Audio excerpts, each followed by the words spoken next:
Want to call to order the May 18th special meeting of the Ascension Parish Council. I would like to have everybody ask them to please stand for the invocation, and please remain standing for the Pledge of Allegiance. In the Father, Son, and Holy Spirit. Dear Lord, we thank you for this day. We thank you for this opportunity to deliberate and look forward to trying to do some good for the people of Ascension Parish. We are truly blessed here. Lord, we ask that you take care of all the residents as the heat is coming on of the summer and we move into the hurricane season. We ask this in the name of your Son, Jesus Christ. Amen. I pledge allegiance to the flag of the United States of America and to the republic for which it stands, one nation, under God, indivisible, with liberty and justice for all.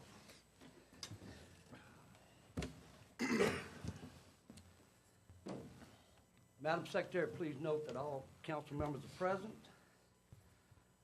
Public comment period. Anyone wishing to speak on the agenda item, please sign in with the secretary and you'll be given time when that item comes up.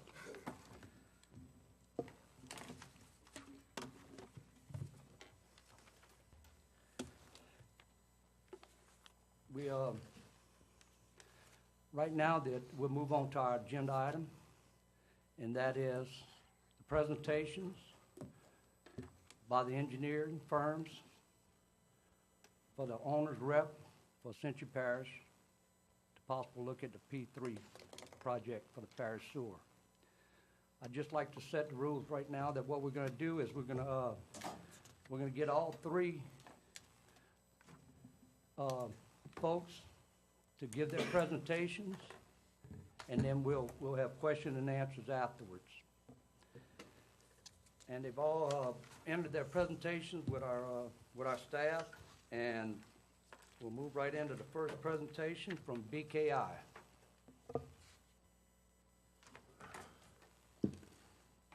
Thank you. Thank you for considering our team for this important assignment. I'm Gasper Chifisi. You all know me. I'm with Brooke Kleinpeter. My office is right here in Gonzales. Are we up on the... You have our PowerPoint up? Hopefully, yeah. Oh. There it is. So, I know you can barely read this, but you have a handout in front of you. You should be able to see the org chart fairly well. This is our joint venture team. It's BKI and Claret Consulting. We're teamed to provide the necessary multidisciplinary P3 approach for this assignment. Now, as I'll show you in a moment, you all know me. You may not know a lot about the technical side of who I am. I am a civil engineer and project manager and construction manager with over 42 years of experience in public works projects, including wastewater collection and treatment, and including design-build projects. I'm also a registered education provider with Project Management Institute, and as such, I've developed and teach a course to enhance the skills of project managers and to prepare them to become certified project management professionals. I'll be your project manager for this project and the primary interface with the parish. Also with us today from BKI is Lloyd Fitzpatrick. He's our vice president in charge of special projects. This is certainly a special project. Lloyd has 34 years of experience with a focus on, of engineering experience with a focus on wastewater projects. Claret Consultants, our Washington, D.C. partner. They're represented today by Dr. William Ankner, a P3 expert and a former Louisiana DOTD secretary. Dr. Ankner will tell you more about himself and his qualifications and experience in a moment, and I'm sure you'll find that he has an in-depth knowledge of P3 and design-build procurement, risk assessment, public implementation, and perception, and related issues that must inevitably be addressed when working in the P3 arena. A little bit about Brooke Kleinpeter, just very briefly. We've been in business for over 106 years. The firm possesses all of the necessary technical expertise and know-how for this assignment, including a significant amount of planning, design, and construction management experience of wastewater collection and treatment systems and of the design-build contract type. Our experienced technical and management staff is available locally and ready. I personally have experience in all the different types of delivery methods for civil projects.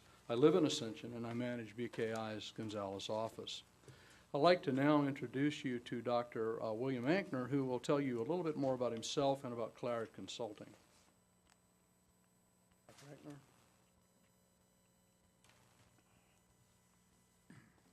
Thank you, Gasper. Thank you, members of the council. Lose our PowerPoint? It'll come back up. Oh, there it is.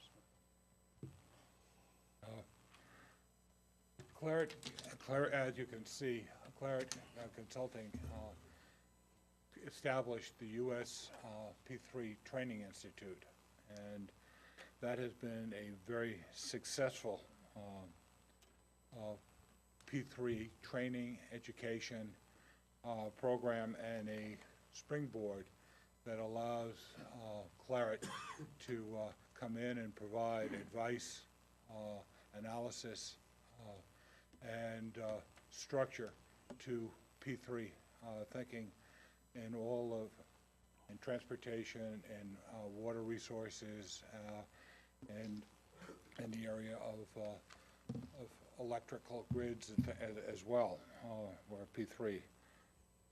We not only develop P3 programs, policies, and guidelines for several states, but we have been selected just recently to be one of 3 teams to assist Virginia DOT with their 3-year P3 program and help them develop P3 proposals, provide a business and financial case for unsolicited P3 highway, port, transit proposals, and to help negotiate selected P3 opportunities. In 2011, Claret continued to operate not only the U.S. P3, but have established training institutes in Europe and internationally. Now, Claret personnel is and has assisted the public and private entities in negotiating P3 contracts.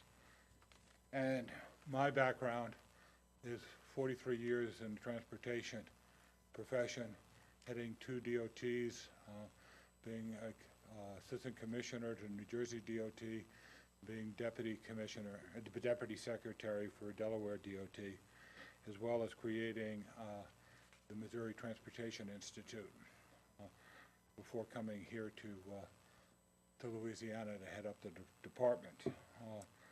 With respect to my skills and background, and one of the proposers, your selected proposer, talked about a certain federal financing potentials, and one of those financing potentials was built off of a federal highway or federal transportation program called TIFIA, which is can provide P3s with up to 50% of funding for 30 to 4 years. That program, that law, and that program is something that I co-authored. And it is also something that I had successful applications for, as well as being on and to this day as an financial advisor to U.S. DOT TIFIA office. So I'm quite familiar with the different federal programs that are available here, and obviously for the transportation side of the business. I also was a successful, when I was in Rhode Island, and I headed that up, a successful applicant for a TIFIA loan.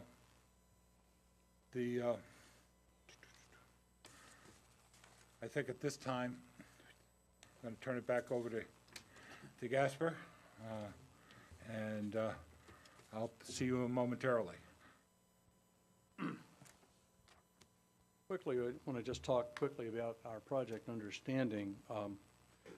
First, the growth of Ascension Parish. As we all know, Ascension is one of the fastest growing parishes in Louisiana, and in spite of having many rural characteristics, concentrations of population are evident, perhaps especially in the project area. This concentration of residents, along with other factors, has given rise to the consideration of this idea of the centralized wastewater collection and treatment option. The RFP that was published to solicit proposals from the DCOF teams, the parish stated that LDEQ believes that a comprehensive regionalization of wastewater collection and treatment are needed to solve the water quality problems in the receiving streams. It was therefore concluded that in the RFP that a centralized collection and treatment system was needed. Subsequently, an RFP for DCOF services was published, and the parish received one response to that request from Ascension Environmental and selected that team for the project. Because the parish has limited experience in public-private partnership arrangements, you decided to publish an RFQ for assistance in negotiating and implementing the project. It's our understanding that there have been significant changes to the team selected to perform the DCOF project.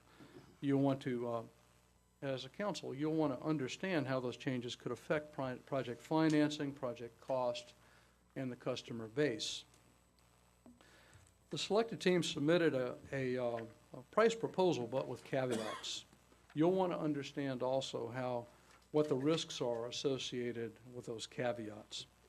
We have a project approach we'd like to present now. Dr. Ankner will present that. Bill? Scoot back on up here.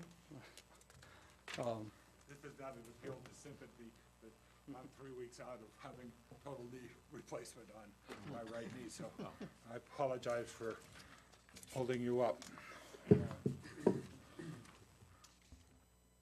As you can see from this slide, we have proposed, in looking, our approach is both financial, legal, and technical. And right now, the technical work, which would be done by BKI, that is good, hard work, but it's not rocket science in terms of being able to deliver, help you deliver a fine product. The area of concern is really on the legal and the financial. And that intersection is really what's dictating our project approach. And to revise our strategy to you on this, we propose a 3-step independent approach, providing the parish with maximum flexibility. And the 3 steps are because of the financial, because of the concerns that we have about the changes in the existing team that you selected for the proposal to go forward, we think that there is a need for a financial and legal risk analysis on the selected proposal that analyzes the impact of the changes to the selected team, analyzes the parish vulnerability of the caveats to be submitted price proposal, and to analyze potential impact and long-term risk on customer rates. In other words, we think that there needs to be a financial plan as well as an analysis of the proposer's financial model. We think we suggest that you conduct an independent business case for the project, analyze optional delivery methods and creditworthiness of each of those options, analyze potential impacts to customer rates and services for each delivery method. Those are and that would be in step 1. Step 2, at the end of step 1, I'm going to make a rash assumption, and that is that you hired us to do step 1. Our proposal is, even if you like our work, but don't want to have a dynasty kind of thing, you can pick another team. We're not proposing that we lock you into all of the steps. We're proposing you to have the flexibility to understand what's going on, as best as we can present it to you, and then make a decision. Do you want to go on with step 2, which is to develop the contract language and terms to strengthen the parish's position in negotiations, negotiate on the parish's behalf. And one of the things that, in my experience dealing with P3s, is only work with you to develop good quantitative and qualitative performance measures. What is it you expect to have over the next 30 years? How are you going to know whether or not you've received what you want and desired? And so I think that's an extremely important step, and we would suggest that being part of the contract language and the negotiation on your behalf, is to have those. Again, we're suggesting in this step that at the end of that, you can make up your mind whether you want to go forward and with whom you would like to go forward with. And then that would lead to step 3, which is obviously helping you manage that project. So that is our basic 3-step approach, and we believe it gives you maximum flexibility. We believe we can provide you with high-quality analysis, development, and ability to make sure that you get the best contract if you choose to go that way. But most importantly, for you to know what the items of risk are for you. At the back of your handout, you will see a piece about our financial plan and financial model. This is what we think should be in a financial plan, irrespective of who you pick. We think you need to have those kinds of elements, and that doesn't work very well on a PowerPoint presentation. That's why we decided to add it as a separate piece for you. You should also be asking the other team to provide you with a financial model. And I took the liberty to suggest certain elements that should be in that. Every P3 that I have done with the TIFIA program have involved the financial models and a requirement for a financial plan. So I'll turn this over to Gasper now. Just to summarize or to finalize our presentation, I guess, our recommendations, which should be coming back up.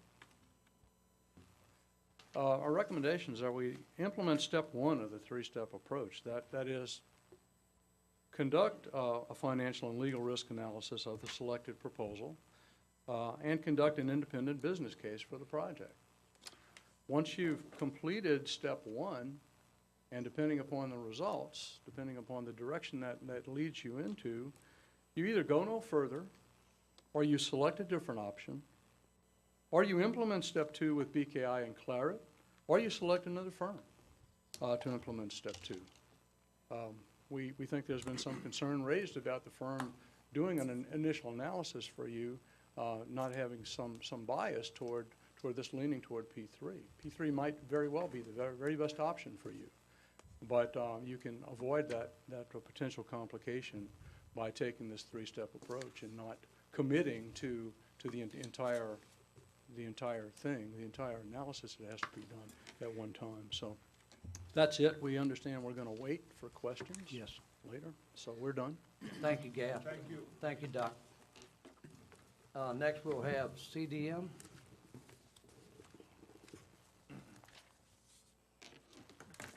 Good evening, and my name is Harold Underwood. I am Vice President of CDM Smith. I think many of you I've met one-on-one.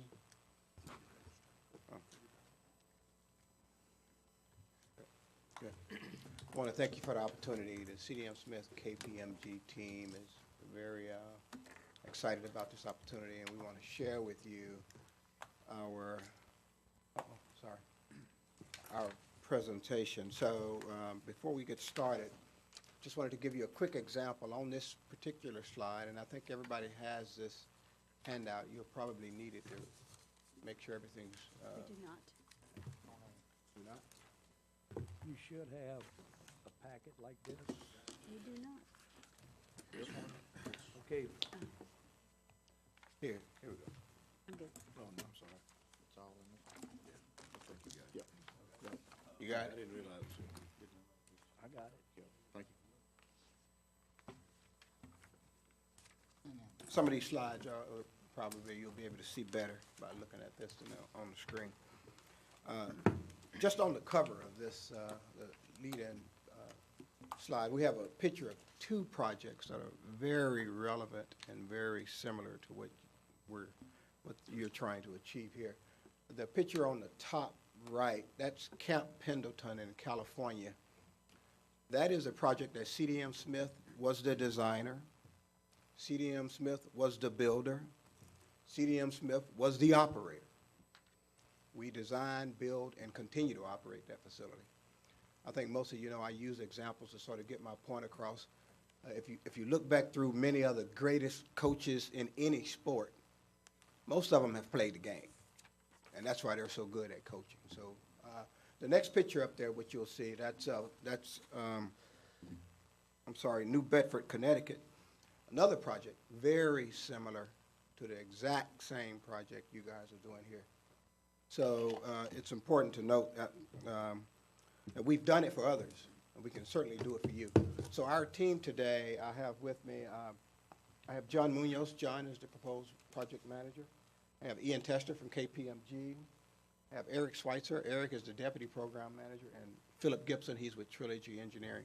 Right now, I'll turn it over to John. Thank you. Thanks, Harold, and good evening. I'm John Munoz, and I'm going to be walking you through a few of the slides, and then we're going to turn it over to Ian Tester, who's going to cover a few things, and then Harold's going to wrap up the presentation for us. This evening, I'm going to cover our P3 experience and qualifications for that CDM Smith as well as KPMG, the experience with the successful negotiation, implementation, operation, and maintenance of P3 projects, and why you should select CDM Smith KPMG.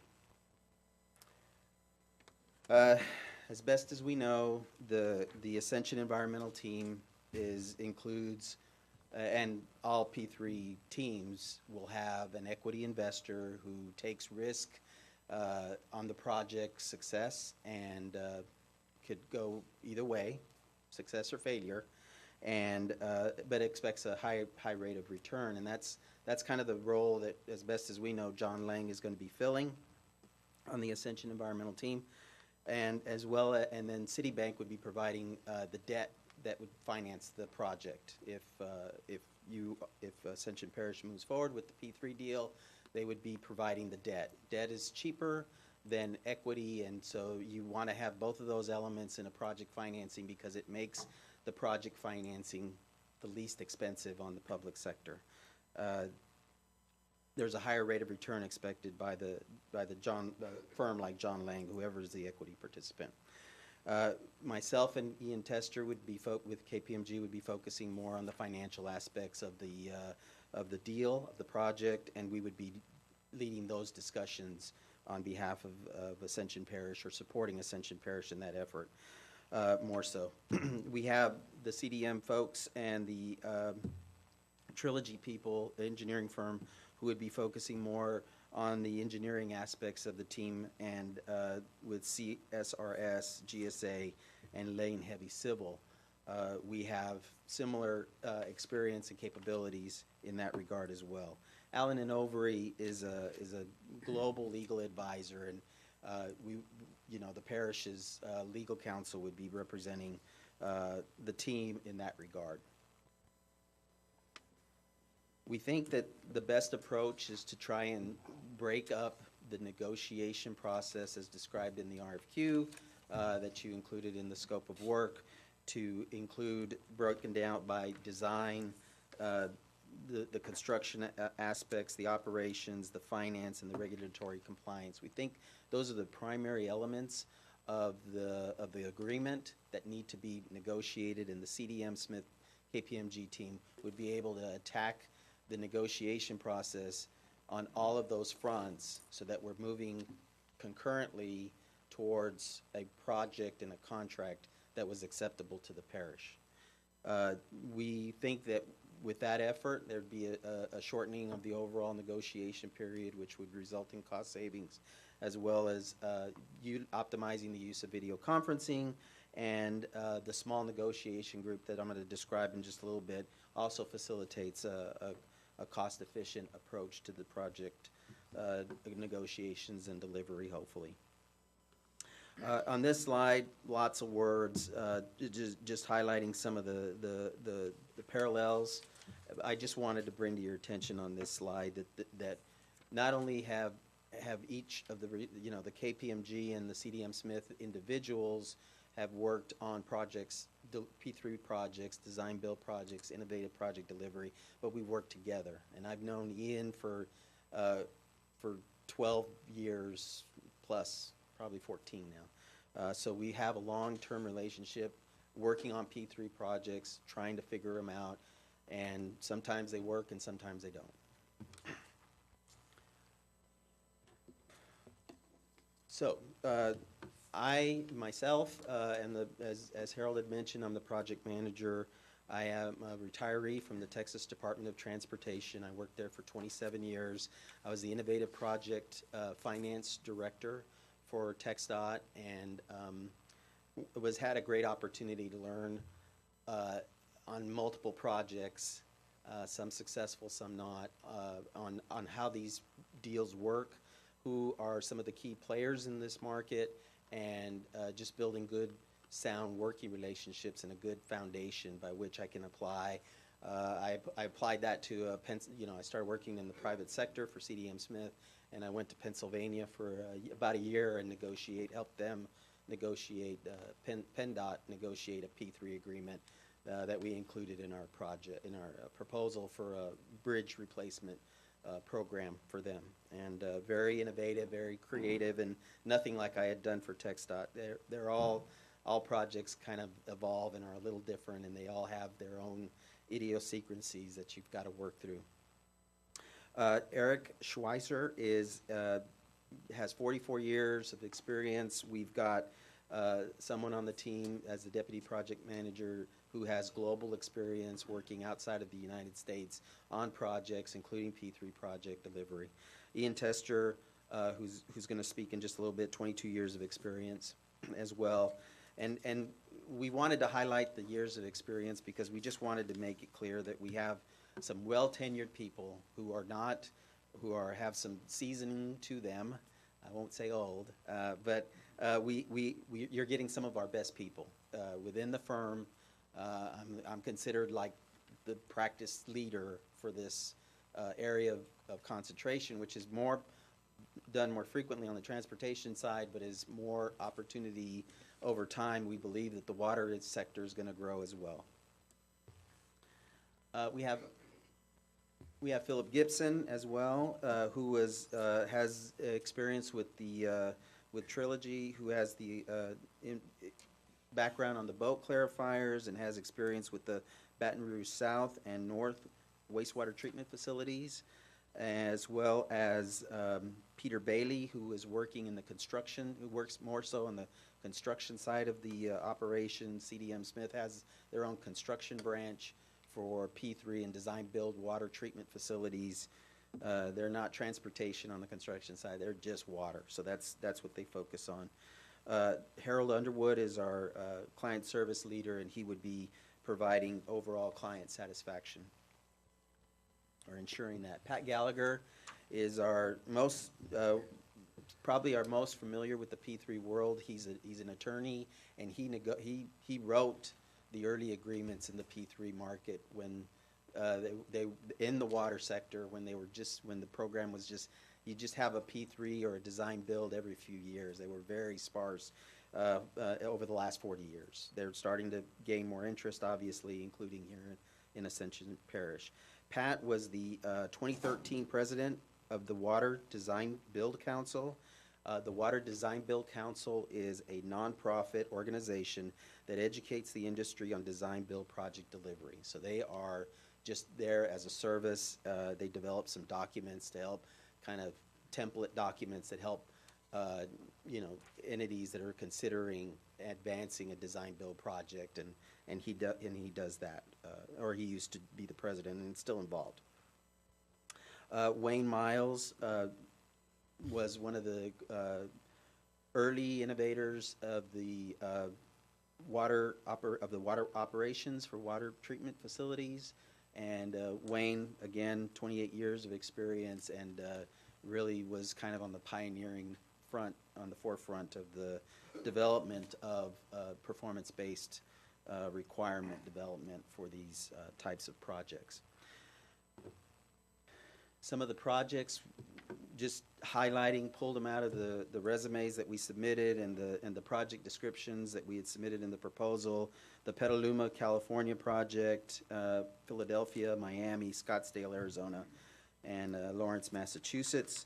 Eric Schweitzer, our deputy project manager, was on the negotiation team for that Lawrence, Massachusetts project.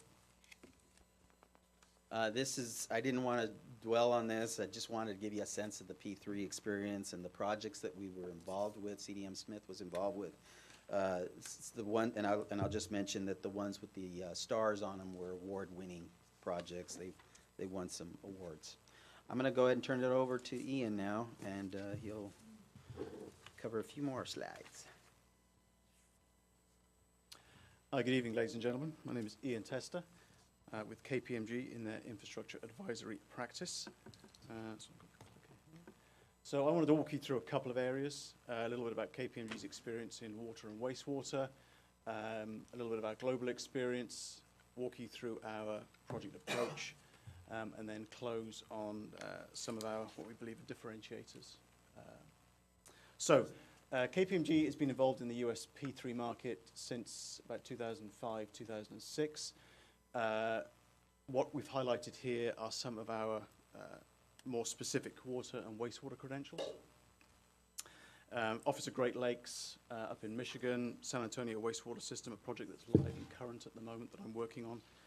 Tampa Bay Water down on the bottom right-hand corner, a project where we helped that client analyze procurement options. They had a particular asset that was failing, and they wanted to solve that problem. We came in, helped them determine the right solution for them, and that was a spectrum from design build all the way through to design build, finance, operate, and maintain, not dissimilar to the proposal that's in front of you from Ascension Environmental. Ultimately, we ended up selecting and helping them select an option that didn't include finance in that package. It fitted their specifics of their circumstance. And ultimately, they got the solution that they wanted, and that's moved forward successfully into procurement. Similarly, in Baltimore, Department of Public Works, DPW, they got a fairly large program, and we're helping them figure out, given the problems they've got, what's the right solution to help deliver those assets.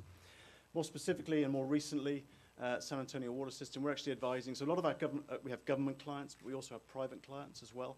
And I think that can help you, that experience can help bring to you an understanding of what's on the other side of the table. What are they thinking? Why are they thinking it? Why are they putting those positions in front of you? So to understand both sides of the equation, public and private. And on the San Antonio SOARS, San Antonio Water System, we're actually advising a private client there. But again, it brings that other side of the card, other side of the equation, and that experience to you. P3s aren't a new invention. They've been around for a while. They're relatively new to the US, but we're able to bring through our international network a range of experience here from the US. And as you can tell, I'm not from the US originally, born and brought up in the UK. And we bring a range of experience. And we know that from what we see from Ascension Environmental, they're bringing international experience to the table. So being able just to match that, I think, will be important for you to understand why they're bringing those perspectives to the table.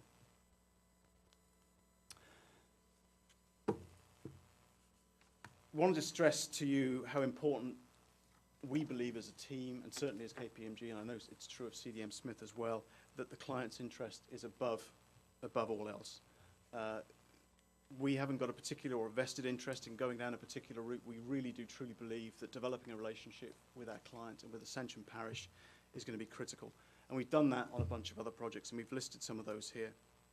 And I really want to stress this because it is in no one's interest to take you down a particular route that is in our interest as consultants. That has happened on a number of occasions. I know John and I have worked together on a range of tech stop projects, and we've analysed many projects, and ultimately only a few of those have gone through as concession projects.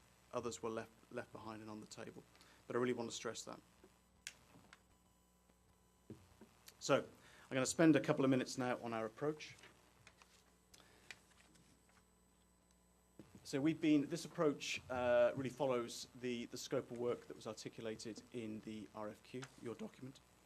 And it really, as you can see, is predicated on the fact that it would appear you've made a decision to go down a P3 route. I understand, or getting the sense that that isn't necessarily the case, but we haven't dealt with that here. This really concentrates on moving forward, should you choose to make that route, take that decision. I think we'd agree that there are definitely three areas overall: financial, commercial, and technical. And we've sketched out that approach here. The first phase really is a very quick one, but understanding the risk allocation, understanding what's on the table, understanding what's in front of you, getting a sense of where you want to be and how you want to move forward. What are your goals? What are your objectives? The second phase, the second work stream, really reflects the financial work stream. I think understanding two key items, if you read out of all else, that I think we need to understand, or you need to understand as a client: what you can afford, what your rate envelope looks like, what that revenue path looks like over time, and then understanding what's the long-term value proposition. When you look at all of the costs relative to the way you would procure it traditionally or yourself, really helping you make that decision. So affordability and value over the long term. And ultimately out of that, there comes a financial plan or a business case, and that can help you make that decision, and certainly can help you in your negotiations. On the technical side of the equation, that will obviously be led by CDM Smith. I think one of the things that we've seen, or I've seen certainly in my experience, that helps really drive successful P3 negotiations is the ability to innovate, and you do that through the technical provisions. You do that through understanding what it is you want to achieve at the end of the day, not how you want to achieve it. And I think CDM Smith and KPMG can help you drive to that goal, where the outcome of that will really be the draft P3 agreement and the technical requirements, and that will help set the framework for a successful, if you choose that route, a successful implementation down the line. And that really then is the final stage here of implementation. Supporting you through your negotiations. As I say, we bring a range of experience, having gone through this process before on projects like this, that really can understand and help you understand the pitfalls and help you articulate the leverage that you will have in what is effectively a sole source procurement to really drive value at the end of the day. So I'm just going to close now on just why the CDM Smith and KPMG. There's no learning curve. I think that's important to say. We're ready, we're able, and we can commit. We can drive forward at the speed that you want on this in this important project. We believe, an unparalleled track record. I can speak for KPMG. Since 2008, we've closed for government clients something like $28 billion worth of transactions. And so we understand the pitfalls, we understand the route that you're progressing down, and we can help walk that path with you. We bring a range of perspectives. You've seen the team today, from financial, commercial, technical. We understand those perspectives. We understand those perspectives from a public owner's role, like yourselves. We understand it from a private sector perspective as well. And I think that will help, certainly I believe differentiates ourselves and drives value. We have deep sector knowledge and experience. We talked a lot today about water and wastewater, but our experience goes beyond that, not only in the US, but internationally. And we understand what it takes to get one of these public-private partnerships over the line. The financial analysis, the financial modeling, understanding where the soft spots are in that model, where the contingencies are, where the fat might be, if you will, and helping drive a good deal for you at the end of the day. And finally, we're client-focused. As you can tell, I'm not from this part of the world, but I'm happy to spend some time here and really get to know you all. And I look forward to speaking with you further. I'm going to turn it back now to Harold, who's going to close for us. Thank you for your time. Thank you, Ian. If you would allow me a few minutes to sort of do what I really enjoy doing, is telling stories. What you will find is, how many of you know a gentleman, young gentleman by the name of Devin Gales? Devin, Southern University, right? Right. Excellent athlete, superior athlete. Wasn't necessarily quite ready for SEC football, but Southern University football. Southern University, along with a lot of other schools that size, tend to play those big SEC schools to get that big check. I think it was November of last year, Georgia played Southern, and Devin was paralyzed. Not to say he wasn't a good athlete, but the athletes at Georgia are just a little bit, a step above the athletes at Southern University. And you don't, many of y'all have heard this, you don't come to you don't bring a knife to a gunfight, okay? If you look at the P3 team that's been put together, you got Citibank, you got Lane, you have some heavy hitters. This is what I call a deep water project. You're going to need serious people sitting across the table from folks like Citibank in order to match them. And I think that's what you'll find in this team. What you also saw was that we provided you an approach, and that approach was part of our proposal. You know, most of the time, if somebody provides you an approach, that typically demonstrates their experience and their knowledge in the area. We provided you an approach that is specific to water, wastewater projects, because we have tons of experience in that area. Many of you have heard me tell my IKEA story. This is one that I chuckle with my daughter to this day. She's a junior in college now, but when she was graduating from high school, if y'all ever heard of the store IKEA, you walk into this big old warehouse, all this beautiful stuff set up, all sorts of gadgets and lamps. So she saw a lamp that she liked. And I got two of them. Well, then you go to the checkout counter, they give you a box, because it ain't assembled, okay? So you get this box. And I went home, and it took me 4 hours to put that first lamp together, because it was the first time I had done it. The second one I did in 30 minutes. Experience matters. Having done it before on something very similar to this matters. You can do it better, faster, quicker, cheaper, all that, because you've done it before. What's the value of CDM Smith and KPMG having tons of experience with working together? Many of you, all of us, probably have had jobs in our lives somewhere before. The first day on the job, there's some discomfort. You're trying to figure out the other employees. You're trying to figure out how best are you going to work with these folks. This team wasn't put together just to pursue this opportunity. We've been together. We've worked together. That's going to make a difference, I promise you. So there's been some talk about, we also have experience with some of the heavy hitters on the environmental team, on the P3 team. I've even heard talk about,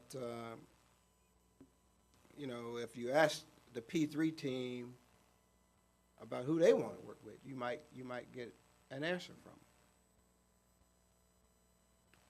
You know, this world of P3, especially with water, wastewater, is small. There haven't been a lot of these. There ain't 6 degrees of separation on this. There's like 2. We all know each other in this industry. We all have worked on one side or the other from us. But at the end of the day, integrity is going to win out. You don't be in business for as many years as CDM Smith has been in business, taking shortcuts and looking to make $1 today and not worrying about tomorrow. That doesn't happen. This is a project where I honestly believe that value is more important than cost. You're going to spend $500 million, I don't know, I mean, pick a number, $300 million, $700 million over the next 20 years or so. You need to build this house on a solid foundation. It's going to cost you a little money early. You will make it back 100-fold if it's done right.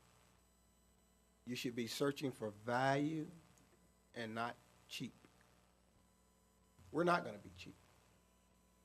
We're going to provide you the value you need. So with that, those are my closing remarks. You've heard from the rest of the team. We're really excited about this opportunity, and we look forward to the question and answer section. Thank you. Thank you. Next, we'll have All South.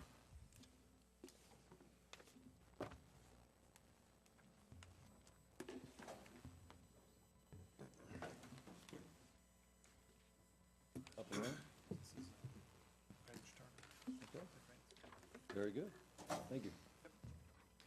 Good evening, Mr. Chairman, members of the council. My name's Stevie Smith, and I'm with All South Consulting Engineers. Is it up in, He's going to pull it up for you. Oh, there you go. I'm already advancing beyond the slide.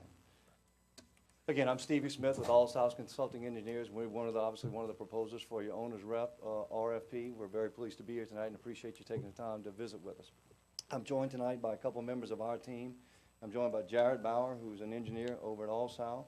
And I'm also joined by Lane Sissing and John Mayo, who are with the Sissing Corporation, our partners for this proposal. And you'll hear a little bit from each of those gentlemen as we kind of move through the presentation. These are the items we're going to talk about today. Of course, we're going to talk about what we see as the roles and responsibilities of an owner's rep, what we think you've asked for in your RFP, and how we think we can fulfill those roles and responsibilities. We're going to talk about how our team fits with Ascension Parish. We're going to tell you a little bit about ourselves and our experience in other projects and working for other clients. We're going to touch on a few ideas we have about how you could structure your P3 partnership with Ascension Environmental. There are several ways that you could structure one of these deals, and we've kind of done a little thought process about how you could do it and the pros and cons of each one of those. And then, of course, we'll have a little Q&A after, I guess, after our presentation, since we're the last one. But let's jump right in. Owner's rep, what's our roles and responsibilities? It boils down to one word, in our opinion: protection. You're asking someone to come and work for you to protect the interest of the Ascension Parish government, of this council, of the ratepayers and residents of Ascension Parish. You're asking somebody in to look out for your interests and provide you with a recommendation, a go, no-go recommendation, or perhaps some modifications of the proposal provided by your P3 partner. We're willing and able to do that. We're going to demonstrate that we've done that for other clients in the past, and we think we're well capable of providing that service to this council and this government. We're going to do that through due diligence, thorough due diligence. We're going to look at the information provided by your proposer. Bugging my way. We're going to do that by looking at the information provided by your proposer. We're going to apply our expertise and our experience that we'll demonstrate to you in a second. We're going to do that as an independent, working specifically for this council and for the ratepayers in Ascension Parish. And we're going to do that in a cost-effective manner. I'm going to ask Jared Bauer to come up and talk a little bit about the experience that we've had at All South. Good evening, council. Evening. So Stevie brought you through just a brief introduction of what we're going to cover today. I'm going to get into a little bit more detail about All South, about how we think we fit into this proposal, why we think we fit into the proposal. The way we're going to start that, telling you how we fit in, is going to be explained to you exactly where All South comes from and what we've done in the past. So All South Consulting Engineers was founded in 2004. We're a full-service civil engineering firm. We provide several different disciplines, which we'll get into in a little bit. Proud to say that we have a client base throughout Southeast Louisiana, amongst other areas. Most recently here in Ascension Parish, we are recently doing work for you guys. We have spearheaded some meetings with some high-level congressional leaders, some FEMA folks, some Corps of Engineers folks, all within the best interest of your constituents. The point of those meetings were to analyze the base flood elevations that FEMA, obviously you guys know, has imposed on several areas, and they've impacted the ratepayers of this area in the form of flood insurance premiums. So we're interested in that. Many of you guys know that, much like Gasper said, I will be living in Ascension shortly, so This project, as well as the insurance premiums, are near and dear to my heart, and I want to be a part of the solution. To get back to All South a bit, we have 45 full-time staff. 10 of those are professional engineers. We also have a host of junior engineers, of grant managers, of owners' representatives, of drafting, survey staff, and a host of administrative support staff. We're going to cover now the All South corporate disciplines that we like to describe in four general parameters. The first is as an owner's representative. Obviously, that's near and dear to everybody here because that's what we're here today to discuss. We'll get into what exactly our experience details in that front, but it is something that we provide, and we provide well and have done so for a long time. Our second group is our civil and structural engineering department. We have a healthy breadth of technical expertise on staff, and I think as you'll find as we move through these divisions, they will complement each other in a very astute way. The third division is our construction management division. Obviously, moving forward a bit in this process, but assuming that the P3 or some similar process one day does materialize and you move into construction, we do have a division where we provide people on the ground and have done so throughout the course of a project to not only provide the communication to you guys as the owner, but to the contractor, to the designer, and everyone in between to make sure everybody's covered and, as Stevie said, protected. Our last division is the surveying division. And if you look at these as a whole, we can provide services from the top level down.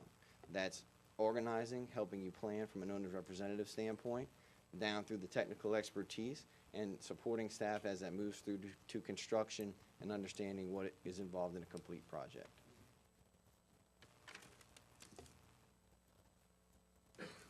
So that is the briefest introduction of All South I could probably possibly give y'all to fit in a time frame.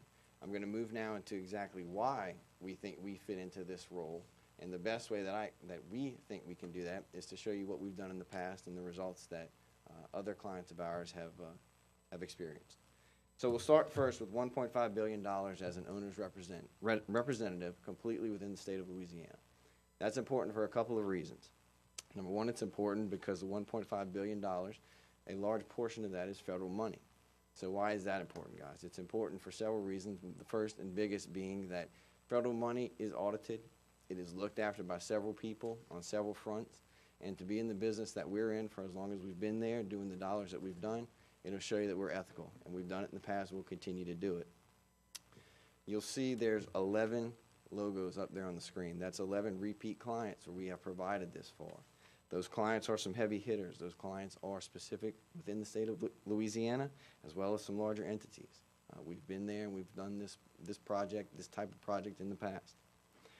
To get into what exactly an owner's rep would provide, okay, so that's oversight of design, bidding, and construction.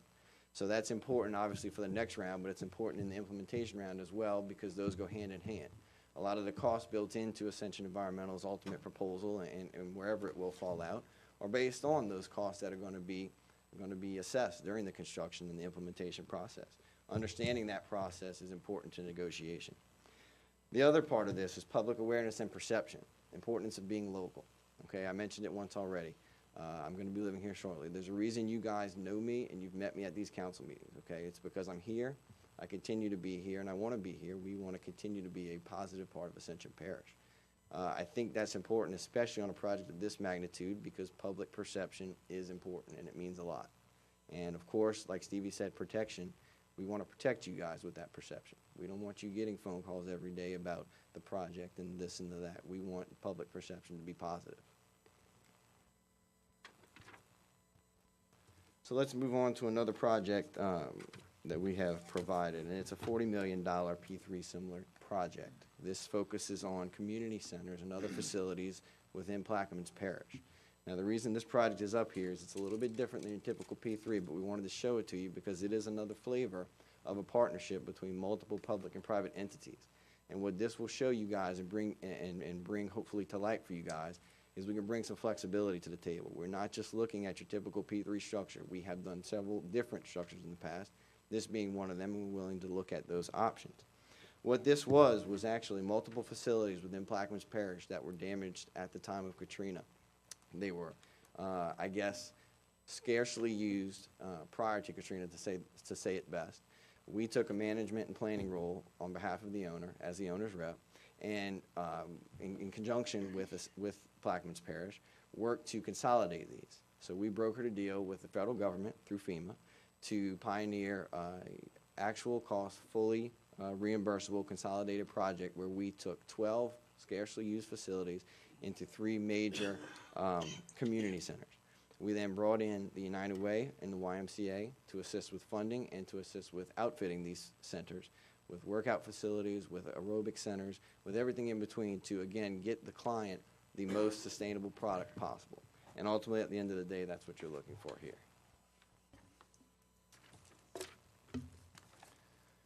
Next project I'm going to go over is $150 million worth of parish-wide sewer system evaluations and rebuilds. So why is this important, right? It's important because this is exactly why we're here. We're talking about sewer. We're talking about parish-wide sewer. The only difference here versus the projects that I'm explaining to you now is that the projects on this presentation were existing sewer infrastructures. They were in place. They were damaged considerably after the hurricanes. We acted as an owner's rep for St. Bernard Parish and for Plaquemines Parish. St. Bernard, I'll take that one first. What we did things on 2 fronts with them, guys. We acted as the owner's rep to be sure their interests were in place, but we also assisted with design immediately after the storm, where we had technical people on the ground reviewing, evaluating, and implementing immediate repair procedures on these lift stations and other structures so they could get their sewer services back as quickly as possible until the ultimate final fix could be had in time. Similarly, on Plaquemines Parish, it was a completely decimated system. We did a complete evaluation, recommended repairs, and ultimately acted in a more true owner's rep role overseeing design, bidding, construction. Between the two, you're probably looking at 150 plus lift stations. You're looking at 6, 7 plus wastewater treatment facilities, miles of gravity line, miles of sewer force main, all the things that you've seen in the Ascension environmental proposal, we have seen and been a part of here.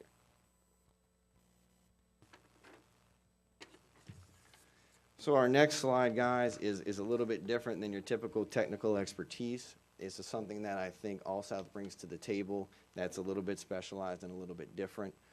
We do have a lot of technical people, me being one of them. I am a civil engineer, but we also have several other backgrounds. What I like to term it as is managerial engineers, right? Wear a couple of different hats, and we understand how to not only relate to you guys and speak on the managerial front, but also deal with you on a technical basis.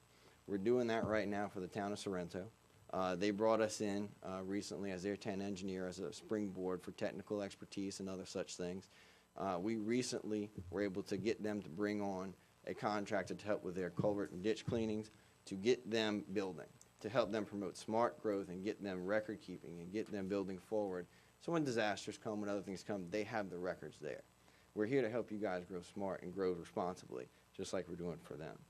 The last bit I'm going to touch on is $150 million in master planning and outreach. So we've done everything from 300 plus acre recreational facilities to 300, 400 plus acre government complexes, all on the planning front. So we can be there for you guys on the upfront side to plan and understand, as well as ultimately help you guys with outreach and public perception and get you from many individual parts to one complete whole. So with that, guys, that will pretty much sum up the All South side of things. I'm going to turn it over now to Mr. Lane Sissing and let him do the same for Sissing. Good evening. Thank you, guys. Lane Sissing of the Sissing Group. I'm going to move now away from the technical aspect of our proposal and more into the financial and administrative and operational section. I'm going to get to some of our specific experience in a bit, but I guess I'd start off by just letting you guys know that we've been doing P3s in Louisiana for over 20 years at the Sissing Group. We innovated some of the processes for the universities and the technical schools, and have created various structures and provided financial services, administrative services, organizational services for over 20 years. So we have a ton of experience in this. And within that experience, we've dealt with the largest underwriters. I know Citibank was issued. We've worked with them, JP Morgan, all the big houses on Wall Street. We've worked with all those guys in what we do. Moving to the slides, we're the financial representative, and what does that mean? And I think it's the same thing, you know, it's the other side of the coin. It's always about protection.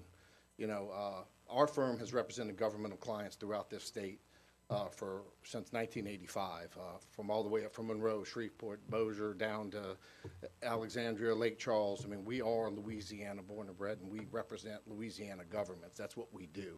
And what we do is we provide financial protection. The way we would do it in this project is through extensive due diligence, our expertise in financing in P3, and independence. And I'm going to end my presentation with some examples of our independence and how we help governmental agencies. You know, a lot has been talked about, you know, work plans and scope of work. From our perspective, you know, we saw the scope and the work plan that was given to us in the RFP. What we realized quickly after our conversations with you in our last presentations is we're going to work together with our client as the owner's rep to understand where they are and how they want to move forward. Just because a proposal was given to you doesn't mean that's what you have to accept. There has to be a dialogue, a back and forth, and that's our job as owner's rep, is to communicate with you and understand what you have before we can go start talking to the other guys. The things we will do as part of that conversation is we will optimize the P3 for benefit and sustainability, which would be on the technical side, but we'll do the financial risk analysis and assessment, the contract negotiation. We have negotiated contracts for numerous public-private partnerships. I am an attorney. We have other attorneys on staff. We bring that expertise. We will never seek to replace your legal staff, because that's very important to you to have that legal representation, but we can bring our legal expertise and our contracting expertise to the table. Bond structuring, we're one of the largest Louisiana-based financial advisory firms and underwriters in the state. Tax analysis, we can look at the tax implications. I have an LLM in tax law. User fee and rate analysis, I'm going to get to this, but we think that we bring a very important and very unique service to this owner's representation in terms of user fee and rate analysis, and I'll get to that when I get to some of my experience. So I'm going to take a real quick section and then try. Oh, I'm sorry. Well, I'm going to take a real quick second and kind of just tell you who Sissing is, because you may not know us. I've met with some of you guys and given a presentation. But the Sissing Group has been around since 1985. We're in New Orleans, Louisiana. We're founded by my father, who actually used to be a public servant. And when he got his retirement from there, he was working on public projects, and he understood what it meant to go on the other side and represent public agencies in these financial transactions and these infrastructure projects. I've gone over some of our local clientele. Sissing Group is comprised of 4 core operating companies. It's all one group, but because of the regulations and licensing, we have 4 operating companies. We have a full-service investment banking firm. We have a SEC-registered investment advisory firm. We have a venture capital firm with private investment, and we have a financial and development services firm. The 2 companies from a company basis that would provide service are Sissing Securities Corporation, the investment banking firm for the financial analysis, and United Professionals Company for the financial and development services. But at the end of the day, what we are is we're 30 local employees, 18 of us with licenses, professional licenses or education, MBAs, CPAs, attorneys, tax attorneys, licensed municipal advisors. These are the professionals we bring to bear to assist you guys. All right, so now I'm going to go to some of our specific P3 experience. This is the largest project we're in right now, the Louisiana Community and Technical College System. A lot of you have seen the construction of the River Parish Community College right there on the interstate. That was done through a P3 that we created and invented from the beginning. The LCTCS, Louisiana Community and Technical College System, came to us and said, we need to increase our facilities for workforce training, but we can't get any money out of the state. Can you help us develop a P3 solution? That's what we did. We helped them design it. We helped them identify their needs and do their needs assessment. We got legislation passed to implement it. We did all the financial analysis, provided them all the financial advisory work on it, and now we're actually administering the program on behalf of the public side through a friendly nonprofit. Once again, looking out for the public's interest, looking out for governmental interests, creating solutions, starting them, bringing them to fruition. That's $400 million, 39 projects, 26 campuses, and 20 parishes. So we have capability to do large-scale projects because we have done it. You know, I told you that we have been in P3s for over 20 years. Some of the first ones we did were the Louisiana universities and college financing. Similar issue. They needed student housing, couldn't get money for it, needed to create a public-private partnership, we helped them. They needed ancillary services, cafeterias, bookstores. We came in and created solution soups and nuts, provided all the financial advice, helped them negotiate all their operating contracts, all the construction, all the development. We've provided those services. Now I'm going to transition to some of the specialized services I think that we can bring and we're quite proud of. In addition to public-private partnerships, I told you we had the Financial and Development Services Company. One of its services is to provide rate-making services and rate-making analysis to the Louisiana Public Service Commission on very large, specialized projects. And I'm going to go through two examples to show you, A, our expertise in rate-making and how we understand that at the end of the day, this is about your ratepayers. That's what this whole project is about, is protecting your ratepayers to make sure that whatever they get is value that they deserve. So Entergy made a proposal to the Louisiana Public Service Commission to divest itself of all of its transmission lines to a private company, ITC. The Louisiana Public Service Commission hired us to look at the rate impacts that would have on their ratepayers. We looked at it, and as we dug deep into how the transaction was financed and structured, we discovered that there were a lot of things being done for the benefit of the private side to the detriment of the ratepayers. We called them out on it. We sat down, met with them, tried to negotiate something. They wouldn't make a change. We recommended to our client they don't do it, and it didn't happen. Once again, independence, expertise, that's two things we bring to the table. That transaction did not happen because we understand how what goes in on the front end affects the ratepayers. Sort of the other side of that coin is you may have been reading recently in the paper about the CLECO transaction. CLECO wanted to sell to a private equity firm, and we were once again hired to take a look at that transaction. We looked at the transaction, same thing, discovered all the tricks, discovered all the things that were to the benefit of the private side, not the public side, called them out on it, sat down, negotiated with them, they wouldn't agree to it. We recommended to the client they not do the transaction, and the client voted not to do the transaction. Lo and behold, they said, well, maybe we will do it. They came back to the table with $136 million of value for the ratepayers. We recommended that it get done, and it got done. Independence. We will tell you the right thing to do when it's the right thing to do. We always look out for our governmental clients. We've been doing business throughout Louisiana since inception. We can't afford to give a Louisiana client bad advice or we'd be out of business. This just gives you some of the other rate-making experience we have. Entergy did a rate case where they asked for a $144 million rate increase. We negotiated that down to $10 million. We're the consultant currently on the Entergy and the CLECO rate cases. With regards to water rate cases, the PSC rarely hires private consultants. They do it in-house, but when they have trouble, they do. The last time they had trouble, they hired us after our first round of data request. The request for a rate increase was withdrawn.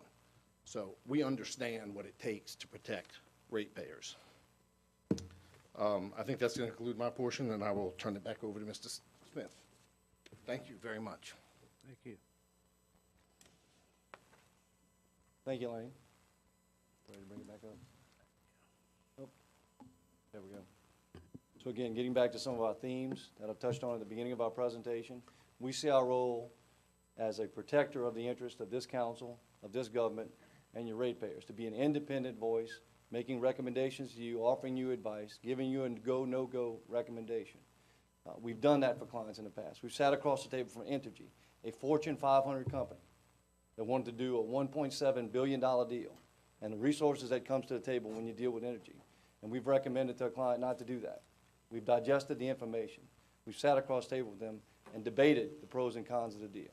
We've done the same thing on the CLECO transaction, as Lane has just discussed. Jared talked to you about, we sat across the table from FEMA. Anybody ever dealt with FEMA in this room? Yeah. Dealt with FEMA? Easy? No. Corps of Engineers? Try that one, right? That's what we've done. Not private entities, public entities, but still $500, $600, $300, $400 million deals. And you're sitting across the table, they don't have an interest in consummating the transaction. You got to force them to do it. We've sat down and dealt with those entities on that basis in the interest, in that case, of St. Bernard Parish, Plaquemines Parish, ratepayers in the state serviced by Entergy, ratepayers in the state serviced by CLECO. provided protection to our client, provided advice to our client, did that based on local expertise, thorough due diligence, both the financial and technical side, and with a fierce independence for our clients. Now we're going to move on. I'll touch on that a little bit. I'm going to ask John Mayo to come up. Again, as I mentioned earlier, we've looked at P3s in several different areas. We've worked on some of them. There are some pros and cons to different kind of structures for the P3s, and I'd like to ask John to come on up and walk through some of his analysis as to good ways and bad ways to do it.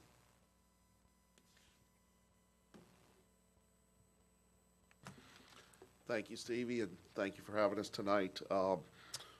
We've heard some discussion here tonight about the P3 along the lines as if it were a foregone conclusion, that there's one way to do P3, it's the way that was proposed, and that we're just implementing and moving forward. And I think we would really take issue with that there's not one form of P3, and that the proposal you've received, as Lane mentioned earlier, is just that, it's a proposal. At the end of the day, this is your project, these are your ratepayers, and our job, as we view it at Owner's Rep, is not just to take the proposal that's before you and implement that, but to try and give you advice as to what are some other ways you could structure this that may or may not be more beneficial. There's a lot of different forms of P3, but we've tried to generalize it down to a couple of different buckets. What I would call option one is P3 with for-profit financing. This is where you would have the private developer come in and bring their own debt and equity. In most cases, the debt would be taxable debt, which is obviously going to carry a higher interest rate than tax-exempt debt. And we'll talk about what the cost difference is in just a minute for that. The developer would build and operate the project long-term.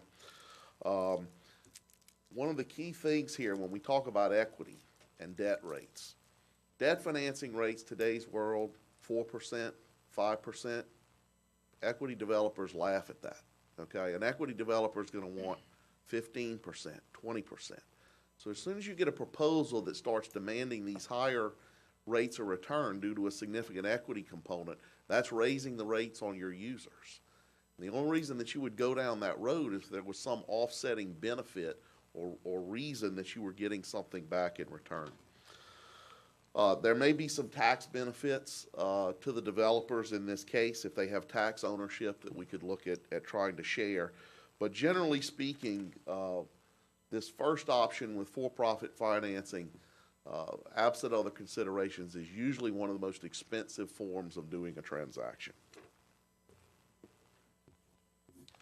The second option, and this is along the lines of what was proposed in the Ascension environmental proposal, is to involve a nonprofit in the structuring. The idea here ideally would be to involve what we'll call a friendly nonprofit. This would be an entity that, while the parish did not directly control it, was an entity that you'd be assured would be acting in the parish's best interests. We actually have some concerns regarding some of the nonprofit proposals in the Ascension environmental proposal and about your ability to maintain control of the project. The idea here, again, is that the for-profit developer would still build and operate the project. Through the nonprofit, they would get access to at least a portion of the project as tax-exempt debt. And one of the things that's important to look at here, whenever you have a private entity that is operating a project financed with tax-exempt debt, there are certain IRS tax rules that come into play. And those rules govern the form of agreements that you can have, the length of agreements that you can have. So one of the considerations here will be to look at what types of agreements and the form that they're proposing and how that balances out against some of the tax rules. The third form is to do parish financing. And you might say, well, wait a minute, if we finance the project on your own, is that really P3? Sure, you can have a P3 with the parish doing the financing. In this case, you would still contract with a for-profit developer to build the project. You could still contract with them to operate and maintain the project. It's simply that the financing would be obtained through the parish on a purely tax-exempt basis rather than going through a nonprofit or through of for-profit developer financing. Now, one of the key things here, and I've heard in some discussions, there was a question as to whether doing a financing through the parish would impact your bond ratings or your ability to issue GO debt. This is not a GO bond that we're talking about, okay? Regardless of who finances this, the bondholders and the investors are looking to one thing, to repayment. They're looking at the monthly rates that the users are paying. This is not based on property tax, and even if the parish issued this debt, it would have no impact on your GO bond rating. So a few considerations that are applicable in comparing these scenarios. The first I'd say is that P3 is a very useful tool. It's been used in the state. We've talked about it. Our colleagues here have talked about it. But it's not a magic bullet, okay? P3 is not someone walks in and completely takes the sewer burden off of your hands and you never have to worry about it again. The parish needs to play an active role in developing this project, in making decisions through a qualified owner's representative. There may be some issues with legal authorization and legislation that we would need to work with your council to take a look at there. I mentioned earlier, we talked about the cost of financing, and I'll take just the taxable versus tax exempt. Roughly a 2% spread between taxable and tax exempt debt. On a $500 million project, that 2% difference equals $100 million in present value. That's 20% of the entire project cost represented in just the difference in the form of financing. So you can see what a tremendous impact the form of these agreements, the form that the P3 takes. There's not one flavor, and getting into the details of how you structure this are very important. Again, we'd look at tax benefits, if there were any, and how to share that. We're always looking at risk versus control versus cost. That's the negotiation. Lane talked a lot about some of the projects that we've been involved there. What's the rate structuring plan for the future? As public servants, I know that you're very concerned about how much those ratepayers are going to be paying, and you want to have a clear picture and no surprises as to what's going on down the road. The development of that financial model, looking at rate classes of different users, and how you integrate those existing users into the system will be very important considerations. And with that, I'll turn it back over to Stevie.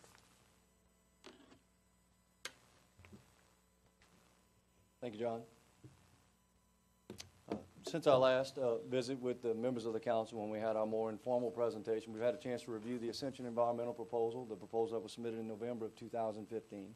And in this slide, we've just highlighted a few of the key issues that the owner's rep, whoever they may be, really ought to kind of be focused on in the short term. Certainly there are going to be more issues than I can put on one slide, but these are just some of the high-level things that jumped out at us as we reviewed the November 2015 proposal. The financing plan, again, there's reference in there to, obviously, any bond, any financing structure, any bond structure deserves due diligence. There are some references to some innovative bond structures. Certainly, anytime you bring a new type of bond structure, a new type of financing scheme into a project, you ought to be really sure about what the risks are in there to this council and to this parish, and you ought to be sure what the rewards are. So that kind of puts up a red flag. There is some reliance on long-term consistent growth, both in the rate and in the population.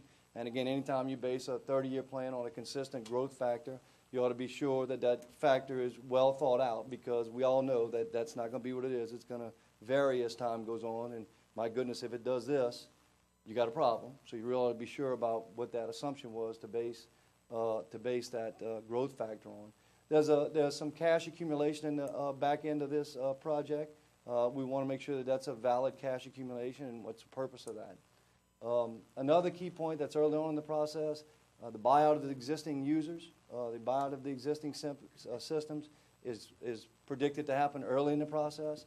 That's very important, not only because of the users within those systems, but because it generates cash flow early in this proposal. And that may be sticky, it may be problematic, and frankly, if it doesn't happen in the time frame that's proposed, it can have a tremendous effect on the overall schedule and the financing of your overall effort, along with the purchase price for those systems. And lastly, the overall implementation schedule. It's very aggressive, 5 to 7 years, as it's listed in the proposal. that can be done. It's very aggressive. However, this is a very complex project, a lot of moving parts, a lot of different things have to happen. Certainly, there are going to be schedule impacts, and if the schedule gets impacted severely, then it will affect your cash flow, it will affect your financing, and so you really ought to make sure whoever your owner's rep is sits down with your partner and make sure that the schedule is just flat out, well thought out, and the risk is analyzed and the rewards are analyzed. And I believe that's my last slide, or this is my last slide. Oop, one more. What's our job as owner's rep? To make your life easier. Very complex, a lot of moving parts, a lot of key partners. Our role as owner's rep is to well think out the risk, identify them, make you aware of them, hopefully mitigate for them, eliminate them and or mitigate them, and frankly, make your life easier. And with that, my team is also available to answer any questions that you may have. Thank you. Thank you. At this time, we'll take questions from the council, but I'd first like to recognize our Utilities Chair, Mr. Johnson, where this all started, and our requests months back to our administration to go out and seek this. Mr. Johnson. Thank you, Mr. Chairman. I'd like to start by thanking the three companies for coming out and doing the proposals again. We appreciate that diligence in putting these programs together to answer any questions that we may have. It's very helpful to make sure we make the right decisions for the people that we represent. Again, from the Engineering Selection Committee, I don't have the scores in front of me, but the groups came out as All South on top with a few points behind, followed by CDM and then BKI in the top three. It came from the Utilities Committee with a recommendation for all three to be brought to this council, and that's where we stand today with that recommendation. Thank you, sir. At this time, the chair would recognize any questions anyone has for any of the competitors. Mr. Todd Lambert. I'd like to just ask this all three, and I don't know, we met with some of the Ascension group, and it seems like Plan A is off the table for as getting the big user that's out there that's in the wastewater industry right now. I'm not going to mention any names, but Plan B is without him. And I was wondering if anybody has any answers to Plan B without having 12,000 upfront user fees already coming into the parish, to start this program. Because without Plan A, we hadn't got numbers back from the group on what Plan B is going to be, but they did say that the rates and user fees would definitely accelerate tremendously. And I guess that's a big question to all of us and all of our, rate users, citizens of this parish. And that's a big question that's on the table and on a lot of our minds right now. What is going to be that Plan B when it comes to the table? Yeah, I think it's fair to let them all, let each one of these guys answer. Gasper, go ahead, man. Yeah, You had since the I floor.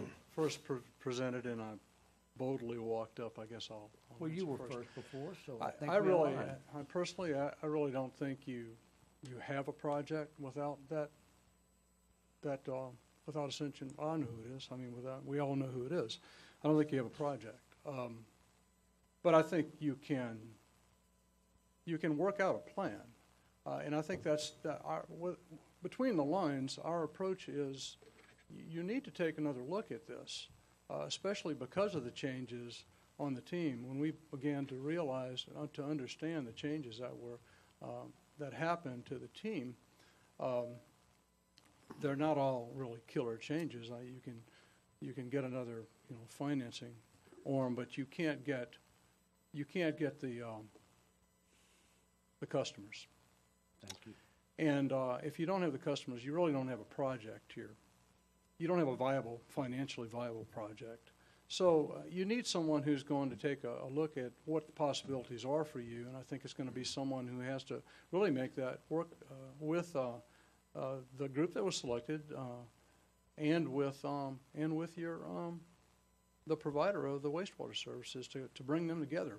But frankly, something I didn't say tonight, but I certainly implied it, and I certainly implied it in our previous presentation, was that I think it would benefit you to take a longer look at this. I don't think anything is really pressing you to go forward with centralized wastewater treatment right now. Eventually, you will be pressed. Eventually, right now, you already have a privately run system that's running, fairly well. But as perhaps effluent limits change and requirements change by the EPA and the DEQ, that current private wastewater treatment owner will run into some issues. And I think, but I think if you took a longer view, if you took a 10-year view of how this can happen, I think you can work something out. I just don't, as I said when I presented to you before, I don't know what's pushing you to go in this direction to centralize wastewater treatment today. I think you will eventually, we will, as this parish continues to grow and the populations concentrate, I think you will have to consider that, but I'm not sure it needs to be on the table today. So that's my comment about your situation now in terms of the change of the team. Thank you. Harold? One of the risks in the customer base provides with B, they have some serious concerns about whether or not you can use eminent domain. There is no water for you to go with a centralized system. If that is the case, then you're stuck with paying a much higher cost in order to be able to get the properties that we need through the base case. So in that Plan B, you need to look at your legal responsibility rights to be able to do it. Thank you. All right, Harold, CDM. Yes, sir. I'll exaggerate to get my point across. This is really an affordability issue. You can do a $500 million P3 with 10 customers, but their rate, they're going to be paying $50 million a month. You know what I mean? So I'm exaggerating to make a point. So it's really an affordability issue. You can take those 17,000 customers out. You need to relook at the numbers. You need to see if it's something that makes sense for your ratepayers. That's really what it is. Thank you. Stevie? Well, again, and hope I'm not being overly redundant, obviously such a significant change in the rate paying base is going to have a drastic effect on the viability of the overall project. And quite frankly, that's why you need somebody on your side reviewing such changes to see if it results in a go or no-go decision. So again, not to belabor the point too much, clearly it's a serious change in the overall proposal and ought to be looked at very closely before you decide go or no-go. Thank you. Thank you. Any other questions? No further. Mr. John Cagnalotti. One of the issues that came to light when I reviewed the proposal was the potential for cash accumulation at the end of 25 or 30 years. And what happens to that? Does anyone have an answer? It was not defined in what we read. We're going to give all three a chance to address, so we'll start just like we were before. You good, Gasper? Thank you, sir. Come on up. Then, Harold, you got something for that?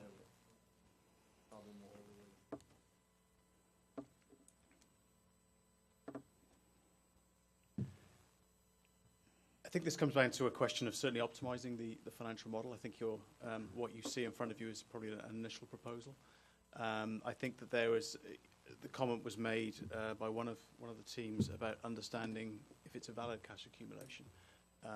You will typically see in these financial models reserves for major maintenance, for life cycle.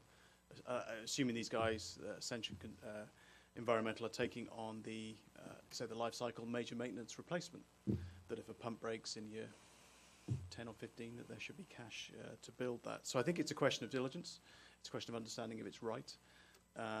But equally, I think there should be protections there for you to the extent it does get built up.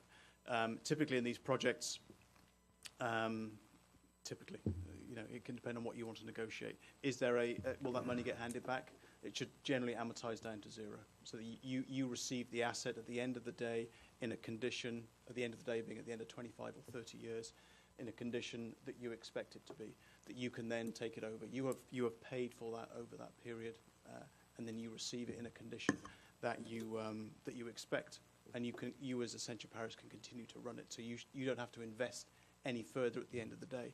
So it's a question of diligence on the costs, understanding what the technical specifications are, understanding what those handback requirements are at the end of the day. All of those could be valid reasons why there's cash in the vehicle. We need to dig deeper, basically, at this point. Thank you. John? I appreciate that question. We were hoping to be able to talk about this a little more. If you look in the Ascension environmental proposal, in the cash flow forecast, at the end of year 30, they're projected to have accumulated over $1 billion in cash.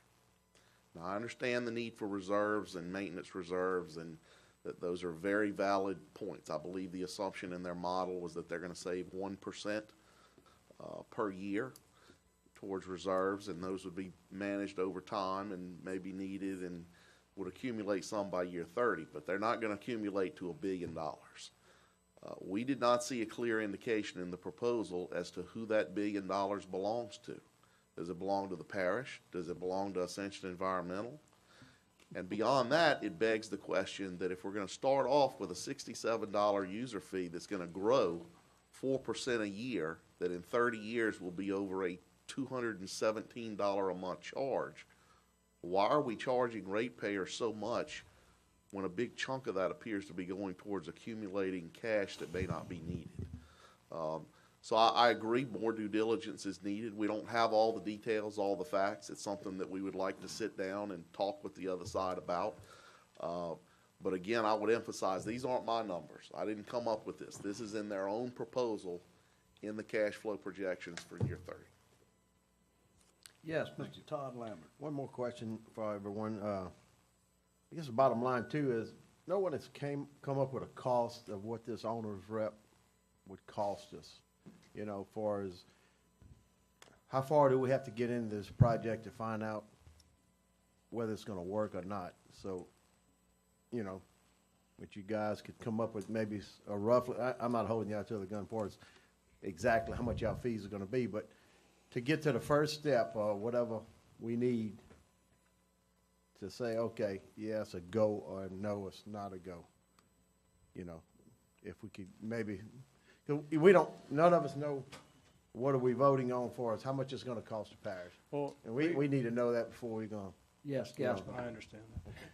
Which is why we presented this in a flexible manner that could allow you the possibility of doing this step one, because only then will you know which direction you want to go forward with. And you have, we're suggesting that you, if we were hired to do this, we would do step one, and then you can decide what to do. We may or may not recommend going forward with one of the several P3 options. We may recommend doing some sort of bond finance. We may recommend some other delivery method.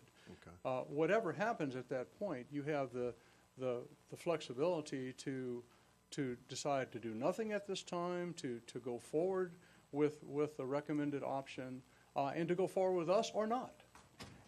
So for the analysis that would be done under the step one, which is a business case analysis and the legal and financial analysis, to make it very simple, under $100,000, you know, for that involvement. And how long did we decide, Bill, that might, I don't know that we really got down to a schedule, but. Frame. I think within 5 to 6 months. Yeah. 5 to 6 So we thought that would be reasonable, a reasonable time period to look at this. It's an important consideration for you to go forward with, and that's. Appreciate it, guys. Thank you. Harold? Part of that timing will be dependent in part with how forthcoming the proposal is. Right. And what financial models do they use, and therefore all of the assumptions is there. Also, how they're going to use your $60 million better. Right. Thank you. Thank you. All right, Harold? Yeah, but I think everybody understands at this point that the selection of an owner's rep does not tie you into any dollar amount. I think it's my understanding, at least, that these opportunities will be issued in task orders designed and constructed by you all. The scope of work will be constructed by you all. The cost of those scopes of work will depend on what the scope is. I don't, I think one of the first things that need to happen is to do that early evaluation that you're talking about. Is this even a go? I know that there have been some meetings already with the P3 team. There's been some negotiations. I don't have a good assessment of where you're at with those negotiations at this point. We would need to look at that. So what we would do would be to look for a task order that provides us an opportunity to at least get a base understanding of where you're at this point. These are tough negotiations. And so it's hard for me to give you a number. I think. Yeah, thank you. Thank you. understand. Stevie? Sure. And again, I would agree with the comments that were just made. This has been a moving target. Again, there was an official proposal submitted in November of last year. Again, we all understand that there have been ongoing communications since then. And again, even tonight, we talked about a major change, that if we had been working on this for the last 6 months and the major change would happen last week, we'd have to redo it all. And so if I had told you 6 months ago I'd have it done in 6 months, I'd have to sit here at this council meeting tonight or tomorrow night and give you a report saying it's going to be another 6 months. So that makes me very reluctant to give you a time frame or a budget. I will call on Lane, if you don't mind. Would you report to the council, you'll handle the energy negotiation, for example, how long did that take when you represented the PSC, and that, how long of a process was that? Scope is set out at the beginning with the Public Service Commission, then when we set those particular scopes lasted. And again, those transactions, one of them was 1.7 billion and one of them was 4 billion, I want to say something like that. And Okay. again, so, that's probably the time frame you're talking about to get, at least if you got a solid proposal in, then that's probably a time frame to get to where you get a go or no-go. And again, I would echo, assuming that your partner is very forthcoming, you can get to a conclusion pretty quickly. If they're not very forthcoming, and I'm not casting any aspersions to our friends who I know in the room, but frankly, if you're negotiating against someone who's less than forthcoming, then it takes longer and you probably end up with a different negotiation. Thank you. Just one last statement, it's not a question to him. Yes, Todd? The first plan A was steep for his fees to start off with for us, majority of our people in our parish, We are a rich parish, we have a lot of industry in our, parish, but it's still, 50% of the people are probably living from check to check, So $70 was steep. User fee, the hookup fees were steep. That was with Plan A, so I'm really scared, what's gonna come of Plan B, so that's one of my, it's not really a question to y'all, but that's kind of my concern for the people and that we represent, so. I hope it's a tough situation, but I know we're gonna have to look at something, have to get started somewhere. Benny's been doing an excellent job trying to get this moving forward, and he's put a lot of time and effort in it, and I wanna commend him for it, and, hopefully we can get moving somewhere in this, system, and we appreciate y'all advice, Thank you. Thank you. Mr. Satterley? Yes, thank you, Mr. Chairman. I really, Mr. Chairman, don't have a question so much tonight as much as a comment. I think, ladies and gentlemen, what we have before us tonight are three very, very, very strong teams. I would offer somewhat of an apology that this council has procrastinated on this issue, but having said that, I would immediately defend our group because we all just want to get it right.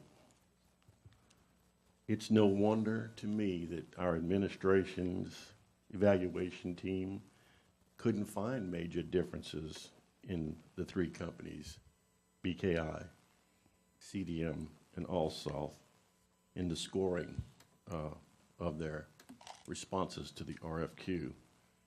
I, like my colleagues, have read those things thoroughly, attended lots of public and private meetings, and listened, and I really appreciate y'all being willing to come one more time. What this all says to me at this point is that really all three of you guys could serve, maybe not equally well, we'll never know that, no one has a crystal ball, but you could probably serve and do an admirable job as our, quote, owner's rep, unquote. And so regardless of who's picked tonight, I want everybody to know that hold your heads up high. Did just a superb job, everyone. And I just want to say to my colleagues, if anyone's thinking still that we don't need sewer, that for somehow we can't do it, we can't afford it, I've even heard said tonight, maybe not so pressing that we need to go forward right now. I would disagree with that. I'm going to out myself and say that I was born in 1950. That's, Gasper shaking his head. You too, Gasper. That's, if you do the math, 65 years ago. I'll be 66, in fact, in just a couple months. I have had firsthand experience in my family, a family member, child, playing in the ditch, contracting polio. We have heard talk from our chairman and others in utilities, committee I serve on, about what are we going to do if we ever had a waterborne disease. Lots of us in this room remember the iron lungs. Sewer is the right thing to do. And it's the right thing, in my opinion, to move forward on tonight. We can ill afford to have any state or federal watchdog agencies coming to us in the future as the compelling reason to get sewer, telling us what to do and how to do it.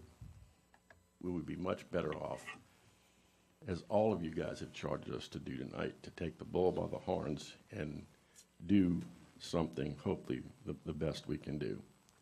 My fear, ladies and gentlemen, is that Ascension Environmental, and we all, of course, received a letter about this recently, understandably, has spent a lot of money in the process already.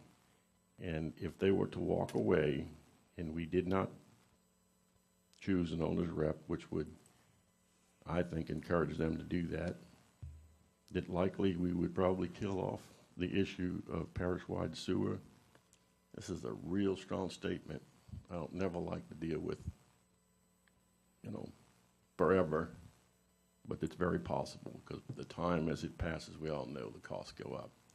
So I would just like to say again, this is a difficult decision. Quite frankly, I don't know who to vote for, but I realize the people of the parish elected me to exhibit that discretionary authority, and I'm sure we all are willing to do that tonight. Again, gentlemen, I thank all of you for your presentations, and thank everyone for listening. Mr. Bill Dawson. Thank you. I'm going to take a little bit of time and ask everybody a few questions, if you don't mind, and so we can go in the order that you guys presented. That's So what we're going to do. BKI, if you don't mind. You want to ask a specific question at BKI? Yes. All right. So, Will the others get a chance to answer that same question? Yeah. Okay. In some form or another. But Ask the question. The size of your company, BKI, and so what we have here is we have a disparity between the size of two companies and one.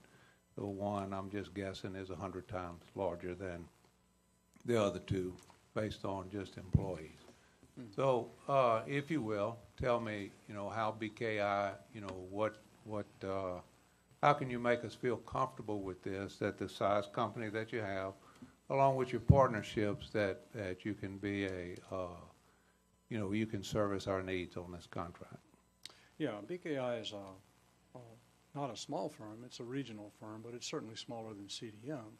I worked for CDM myself for 12 years back in the day, and it's grown even since I left. And by the way, Doc Satterley, my 66th birthday is in June also, so just to let you know. So the company, the BKI arm of that, of this, the BKI part of it is, of course, the technical part. We have a great deal of experience in our company in wastewater treatment, in collection, and in design-build projects. But as Dr. Enkner mentioned, and as I mentioned in the previous presentation, your challenge here is really not the technical aspect of this work. That we've known how to design wastewater collection treatment systems for many years. I'm confident that can be done very well. Your challenge here is the financial and legal aspects of that. And Dr. Enkner, with Claret Consulting, has that experience. They not only have that experience, they teach that process.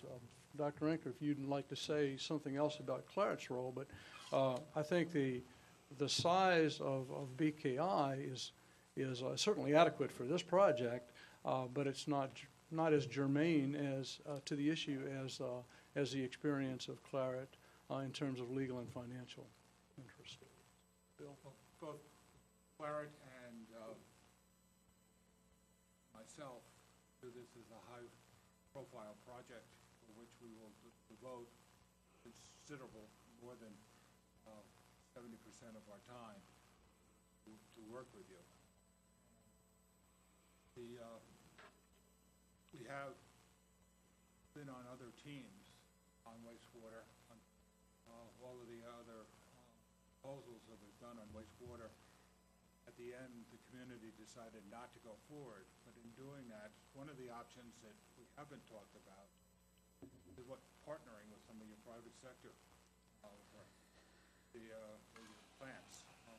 Another option is there is a firm, there's a company outside that in collecting of wastewater is able to segregate out some of the materials, all of the materials actually, and actually create a profit, a revenue generator for that.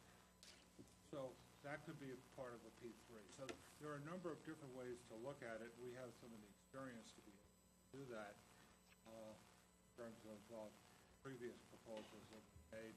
As I said, unfortunately, the committee decided that it was too costly for the ratepayers to proceed further. Thank you. Thank you. Harold? Well, can I just finish with BKI, and then I'm going to ask them all that, if that's okay? Or I'd rather stand. okay. What the opposite with CDM Smith is, you are the largest shark in the tank here, and a lot of times bigger than these other companies, and so the concern there would be, we're going to be a small fish in a big ocean there, and can we get the attention that we think we deserve in this? Mm-hmm. The folks you see in the room today are going to be your primary contacts for this project for the duration of the project, however long it lasts.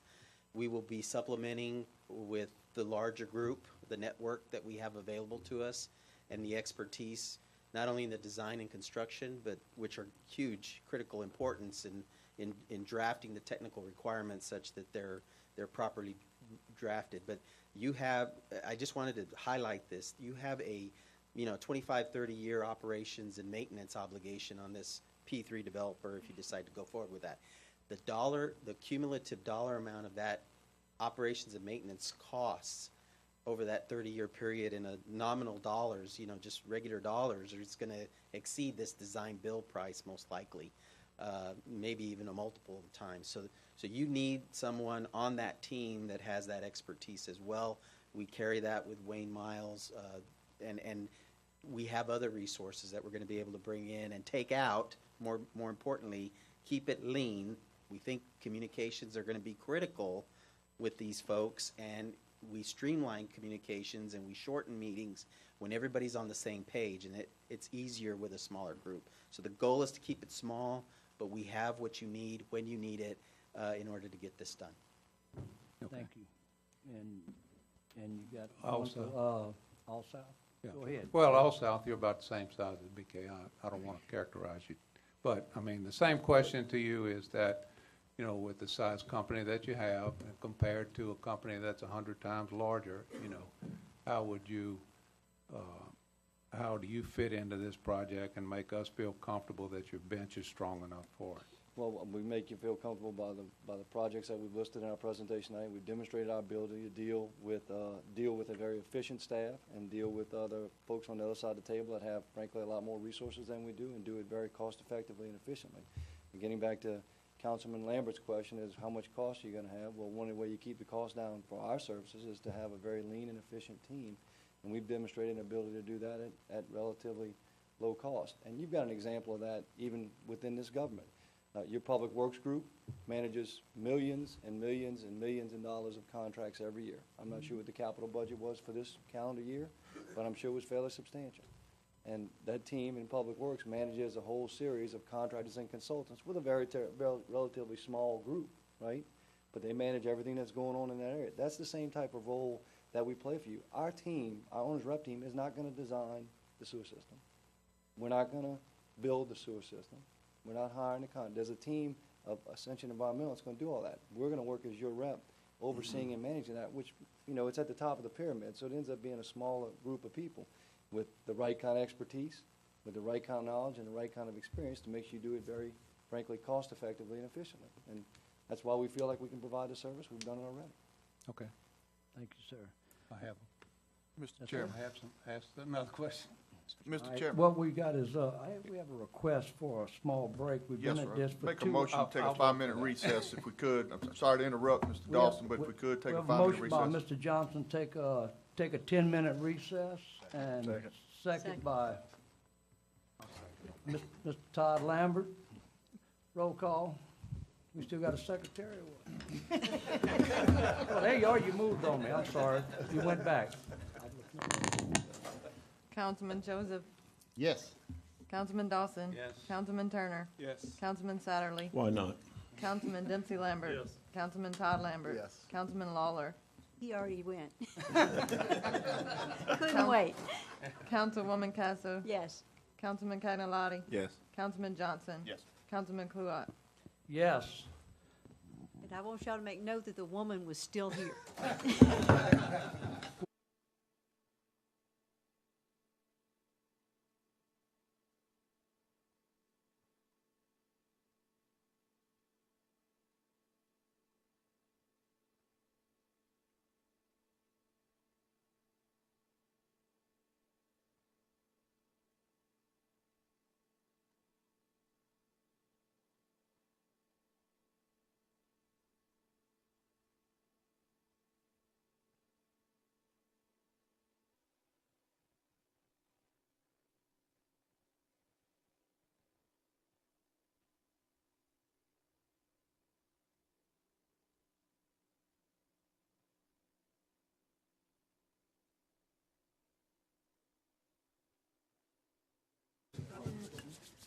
Motion to reconvene, Mr. Chairman? We have a motion to reconvene by Mr. Todd Lambert.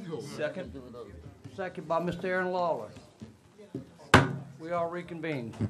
We'll go back where we left off. Mr. Dawson, you have another question, sir? Yes, sir. This is, and everybody can answer this in turns, whatever they choose, but you know, I'm asking about the initial evaluation. So I want to ask, is it possible that your firm can come in during the initial evaluation and give us a range of what these terms, what you think these terms can be negotiated to? For example, can you come back to us and say, you know, this is what we think the range that we can negotiate the user fee to without affecting one of the other fees?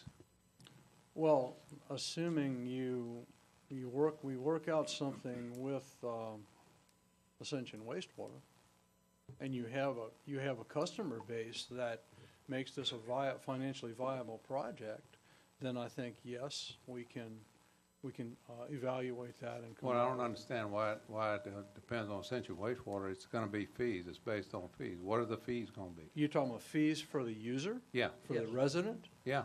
Well, it depends on how many people you have in the system that are going to be paying monthly to finance No, I this. understand that, but if whatever the proposal is based on, can you come back to us and say, I think I can negotiate these rates to within this range.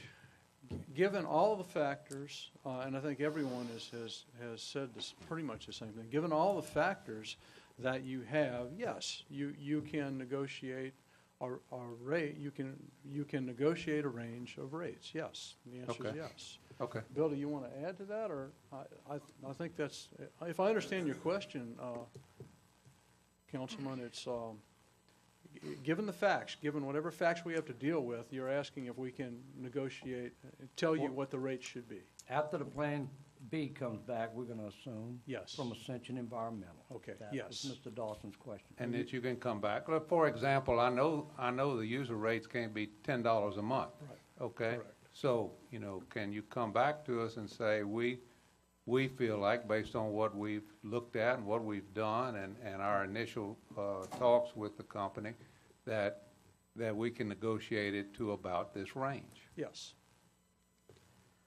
Thank you, sir.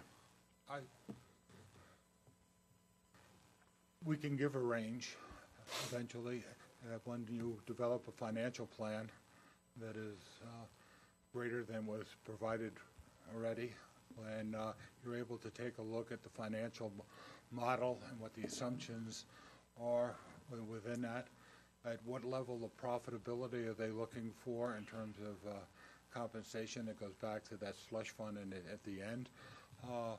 You can now look at where the vulnerabilities are that would increase rates and where you would need to negotiate those down. But you also need to know what a base rate would be if you go forward per se with either Ascension Environmental or one of the other options. What is going to be the base, and from that you can then you can do the extrapolation. To do that, we're actually going to need, as the others have said, close cooperation and working with you as to what it is that you want, because some of the things that are there might be much more high-profiled and more costly than might be needed, or are there other ways to be able to offset some of the costs? So the range, you can provide different option ranges for you. What is the base case range if it's going in? And you could also do one on Plan B, if and when that comes to be. And you could look at other financing options and look at those. Like the TIFIA loan, which is also similar in the water side, there's no interest for the first 5 to 6 years, which provides you an opportunity to, all of the costs are basically up front, and be able to use that as a way to offset initial costs until you really have the system going. And that becomes particularly important since the customer base seems to have disappeared on you. Thank you, sir. Harold? Yes, sir. The short answer is yes, a range can be given. But let me, we, CDM Smith, perform a lot of consent decrees where we're negotiating with EPA on behalf of a municipality. One of the functions that we perform before we go in and negotiate with EPA is we perform a rate study and an affordability analysis. And the information that comes out of that is the information that we use to tell EPA, you can't hit this city with a $600 million consent decree that has to be done in 8 years. They can't afford it, and the rates won't support it. You need something similar to that. It's not exactly analogous here, but those are used very often when negotiating with EPA to tell them that you can't do this to my people. And you need something like that. Thank you. Thank you. Stevie?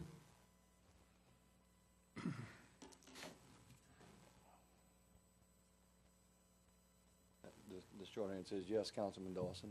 I think that's the epitome of what the owner's rep is supposed to provide you, at least in what we've kind of referred to as phase one or segment one or whatever it is what the information provided by your partner is to evaluate that, offer you some guidance as to what the impact on your ratepayers will be based on the information that they provide. And absolutely, that's what we're going to do. That's what they did for the PSC, for Entergy, for Clico, and 3 or 4 other transactions that Lane referred to. That's why they're the preferred rate analysis firm for the PSC, to look at exactly that type of info from similarly situated companies and offer recommendation to a governing body, a public body with a public trust responsibility, and offer a recommendation.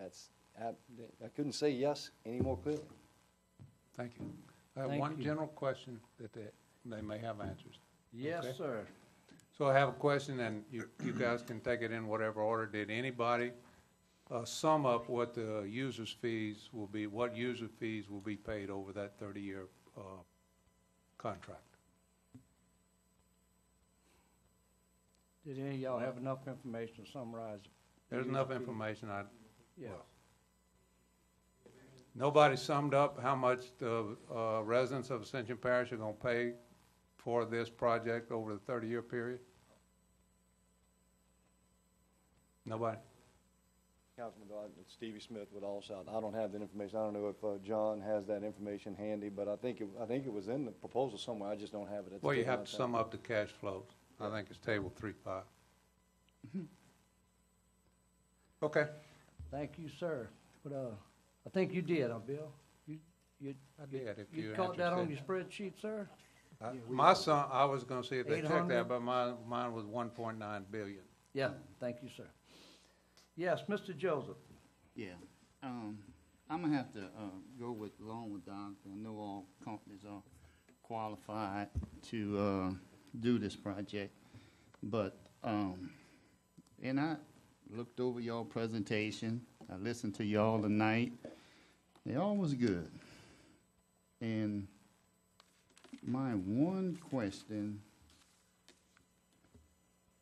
is real simple. BKI.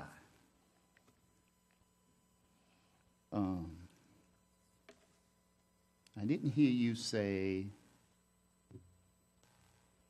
how many P3 sewage project that you have done. Anyway, I haven't done any. And I don't know that BKI has been involved in any public-private partnership sewer projects, because they're rare, actually. There haven't been very many done worldwide. So you're not exactly breaking new ground, but it's fairly new. I mean, there's not a lot of wastewater P3 projects done. Claret has a lot of experience with P3 projects. That's why they're on our team. We're the technical arm of that team, because we've done a lot of design-build projects, which is what this is. It's a design-build. But the operate-finance part, and design-build-operate projects, but the finance part is where a firm like Claret comes in with the legal and financial implications of that. So the answer is no P3 wastewater projects. okay. Okay. Just still on your financing, just your financing guide said, yes, he have worked on numerous projects, but most of them have not been successful. Correct? I've worked on 4 projects, Uh-huh. and the community decided that the cost of the ratepayers, we were looking to be the rate, similar to here, and the analysis that we did showed what the rates were going to be. It was too high. They were under no water to have a centralized sewer system. And they decided that while it would be nice to have, it's not something that they needed right away. And that happened in four cases in New England. Okay. Thank you. And you have the same question for the other 2? Mr. Joseph? Yeah. Okay, Harold. Just to be very clear, we've heard a lot of talk about projects in Louisiana. To my knowledge, there have been no P3 wastewater projects done in this state, period. This would be the first. Now, we've served as an advisor on projects exactly like this in multiple locations. We did it for the whole state of Oregon, okay? Our partner, KPMG, has done it globally on multiple occasions. But the fact of the matter is there haven't been any in this state at all. But I don't know what the number is. Is it 10? Is it 20? It's many. Very much just like this. Thank you. Thank you. Stevie? No, we haven't, Councilman Joseph. We haven't worked on any P3 sewer infrastructure projects, all south, and I don't believe Sisling has either. Thank you. Okay. Mr. Joseph, that's it? That's the most important question I had. Thank you, sir. If there's no further question, I'd like to just, being the chair, I would like to actually represent District 6 and speak for a little bit, and as a fellow council member, just to summarize where we came from. We've been trying this for about 3 years. The guys have been on board here. You know, my main people that know me is you don't lose focus of the mission. Just don't lose focus of the mission. We have impaired streams. We have some sanctions that's upon us now, with more sanctions to come in the future. Our population growth has not only been ranked high in the state, it's been ranked high nationally. And that change hasn't stopped. We don't anticipate it stopping too quick. So our goal as a council and representing people is to get the stuff out of the ditch and get it somewhere and get it treated. Many of the private systems that we do have right now in place within this parish, whether they're operated real good or not so good, they're still going in the ditch. And the ditch goes to the stream. Okay? So that's the focus of our mission, of what we started out. As we worked through, probably a year and a half ago, got a little closer, we thought that we could do it ourselves with a lot of deliberation, hard work by the committee, hard work by the administration. We saw that the dollar figure was more than we could hang our normal budget on. And we didn't have that much money in our pockets.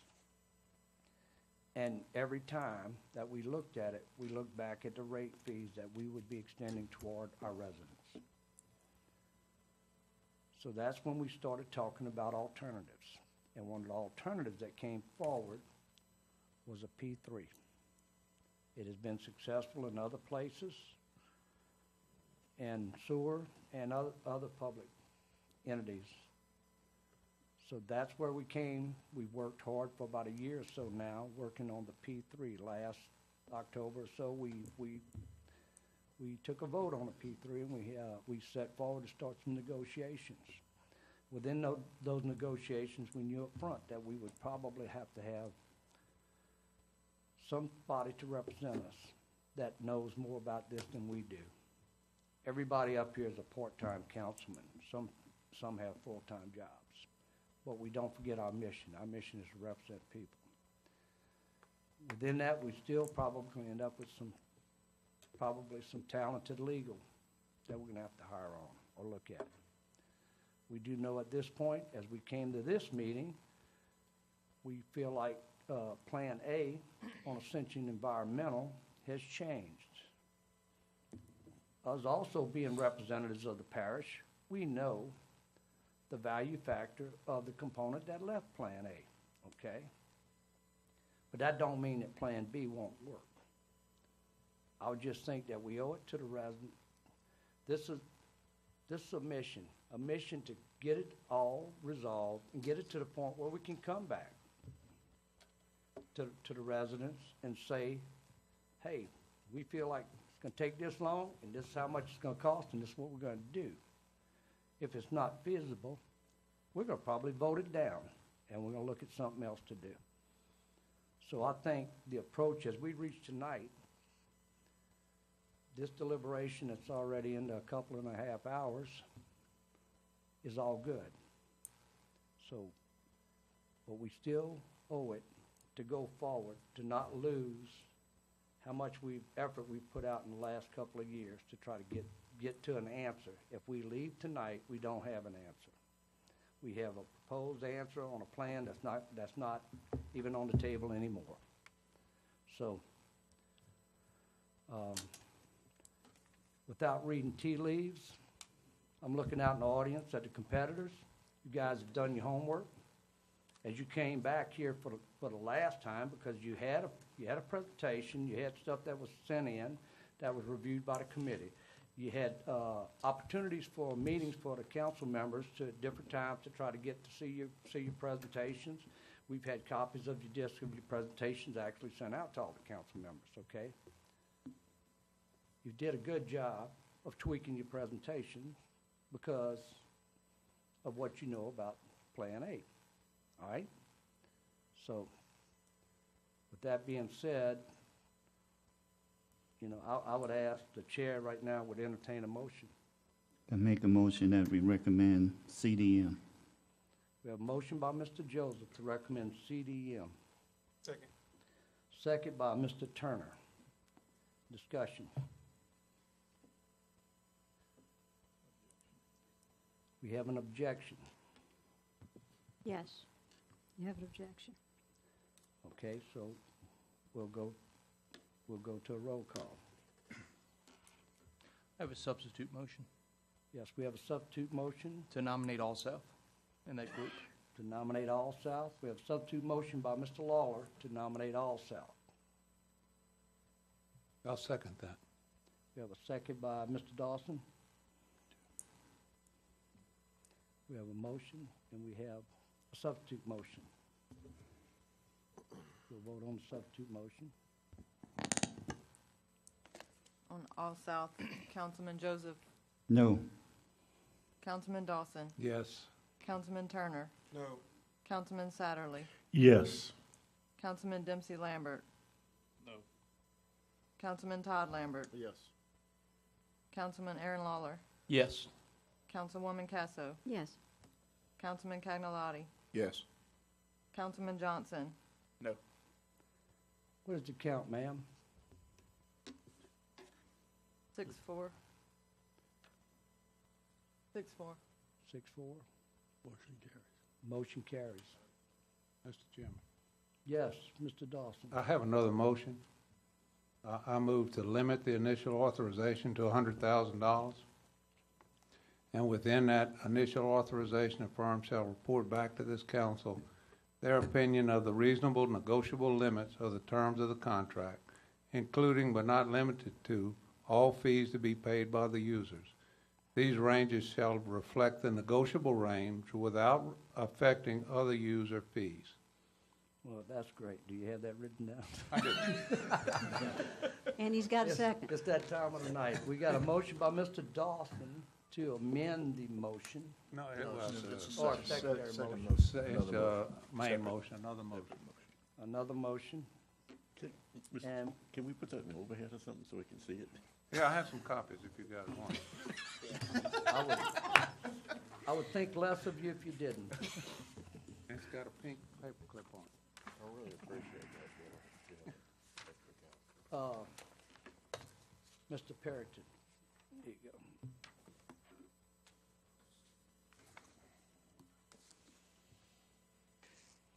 To limit the initial.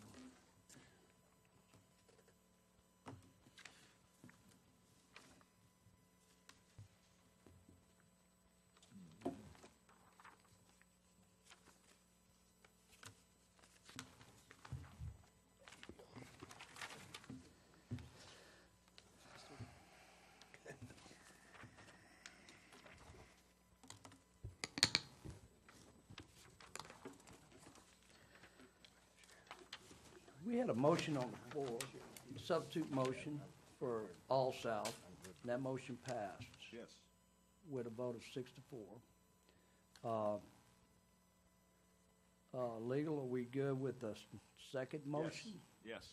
We have a second motion on the floor, and I'll read it once more. And I'm gonna give the secretary a copy, as to limit the initial authorization to $100,000, and within that authorization, the firm shall report back to the council their opinion of the reasonable negotiable limits of the term of the contract, including but not limited to all fees to be paid by the users. These ranges shall reflect the negotiable range without affecting other user fees. For example, what range would they expect to negotiate the residential average user fee without increasing any other fees. Yes. Mr. Joseph? Yes. Discussion. We passed this right here, and in my understanding, legal, that this is negotiation is already set. So administration don't have no negotiation with this because it's already set. They serve what terms on the contract they would have to negotiate, the administration, because it's already set. Once you put a dollar amount on it, there's no more negotiation. It's just capped off. If I'm right or wrong. O'Neill, answer that. It's a limitation on you're each right in amount. one way. Basically, they're telling us what to negotiate, but that, we may negotiate separate terms as to what they can do it, how to do it. It's not to That's exceed it. $100,000. Not to exceed. Right. That's what I'm saying. So who y'all want to negotiate this contract? Y'all want us to do it, or Well, y'all want to do it well, yourself? I can clear that up pretty quick. Tell me what y'all want. What we do as a legislative body, and I tapped on that the last time we were together, is that what we do is we pass something and we turn it over to the administration. You charge with the duty of carrying it out. And so that would be, I would think that the process would be you would negotiate the terms of the contract, given the fee schedule, with whomever we chose tonight. Okay. And that would, There's- and sign a contract. And- And what and- Mr. Dawson is just trying to, within your negotiations with this motion is just to put some limits and stipulations within what our goals are for that negotiation. Okay, so I do have the leeway to add a few things in the contract, such as, I don't see turning this over to an owner's rep until we know if Pertree's coming back to the table, because Well- his attorney has gotten out. Well, I will talk to our DA and our legal advisor there about this design build, which is Well- not legal. well, let me just, Mr. President, that would probably be the frugal thing to do, okay? Okay. We would expect that when we give you this, that you negotiate a contract, but there would be no draw on it or work done until Plan B is in front of somebody to look at. Great, And you that's- would probably report back to us on a regular Sure. basis about That's what no you, problem. what you got. That's good. Yes, Yeah, after sitting in with the Todd. meeting with Ascension Environmental or whatever, they said that Plan B numbers should be available within a week or two, so we should be getting them numbers shortly. I That's think. that's fine. I just wanted to know if we had some leeway to do the contract. I think you do, sir. Okay, thank you. And I would think that we would see that at the end when you sign it. Any other questions? Any discussion? Yes, Mr. Sadler. Yes, I'm not sure if it's a discussion or a question. Maybe it is a question to legal. So do we need, Mr. Parrington, any language in Mr. Dawson's motion indicate that even though we always do it that way, the administration is to do this negotiation? No, I think that's what it is. He's giving, all it's doing is that it's limiting to $100,000 and giving us a task. So by our vote, we're voting to go forward and have administration negotiate with that. Right, exactly. Just want to understand the motion. Thank That's- you. And just to bring everybody up to snuff, that's what we do all the time. Correct. As a matter of fact, as we do not direct anybody that works for the parish, any engineering firm, law firm, consulting firm, they are directed by the administration and whatever department, whatever, who parish president points in that area. All right? Any opposition? Motion carries. We'll move on to our final agenda item. Motion adjourned. We have a motion adjourned by Mr. Todd Lambert, second by Mr. Cagney. Any discussion? Any opposition? We are adjourned.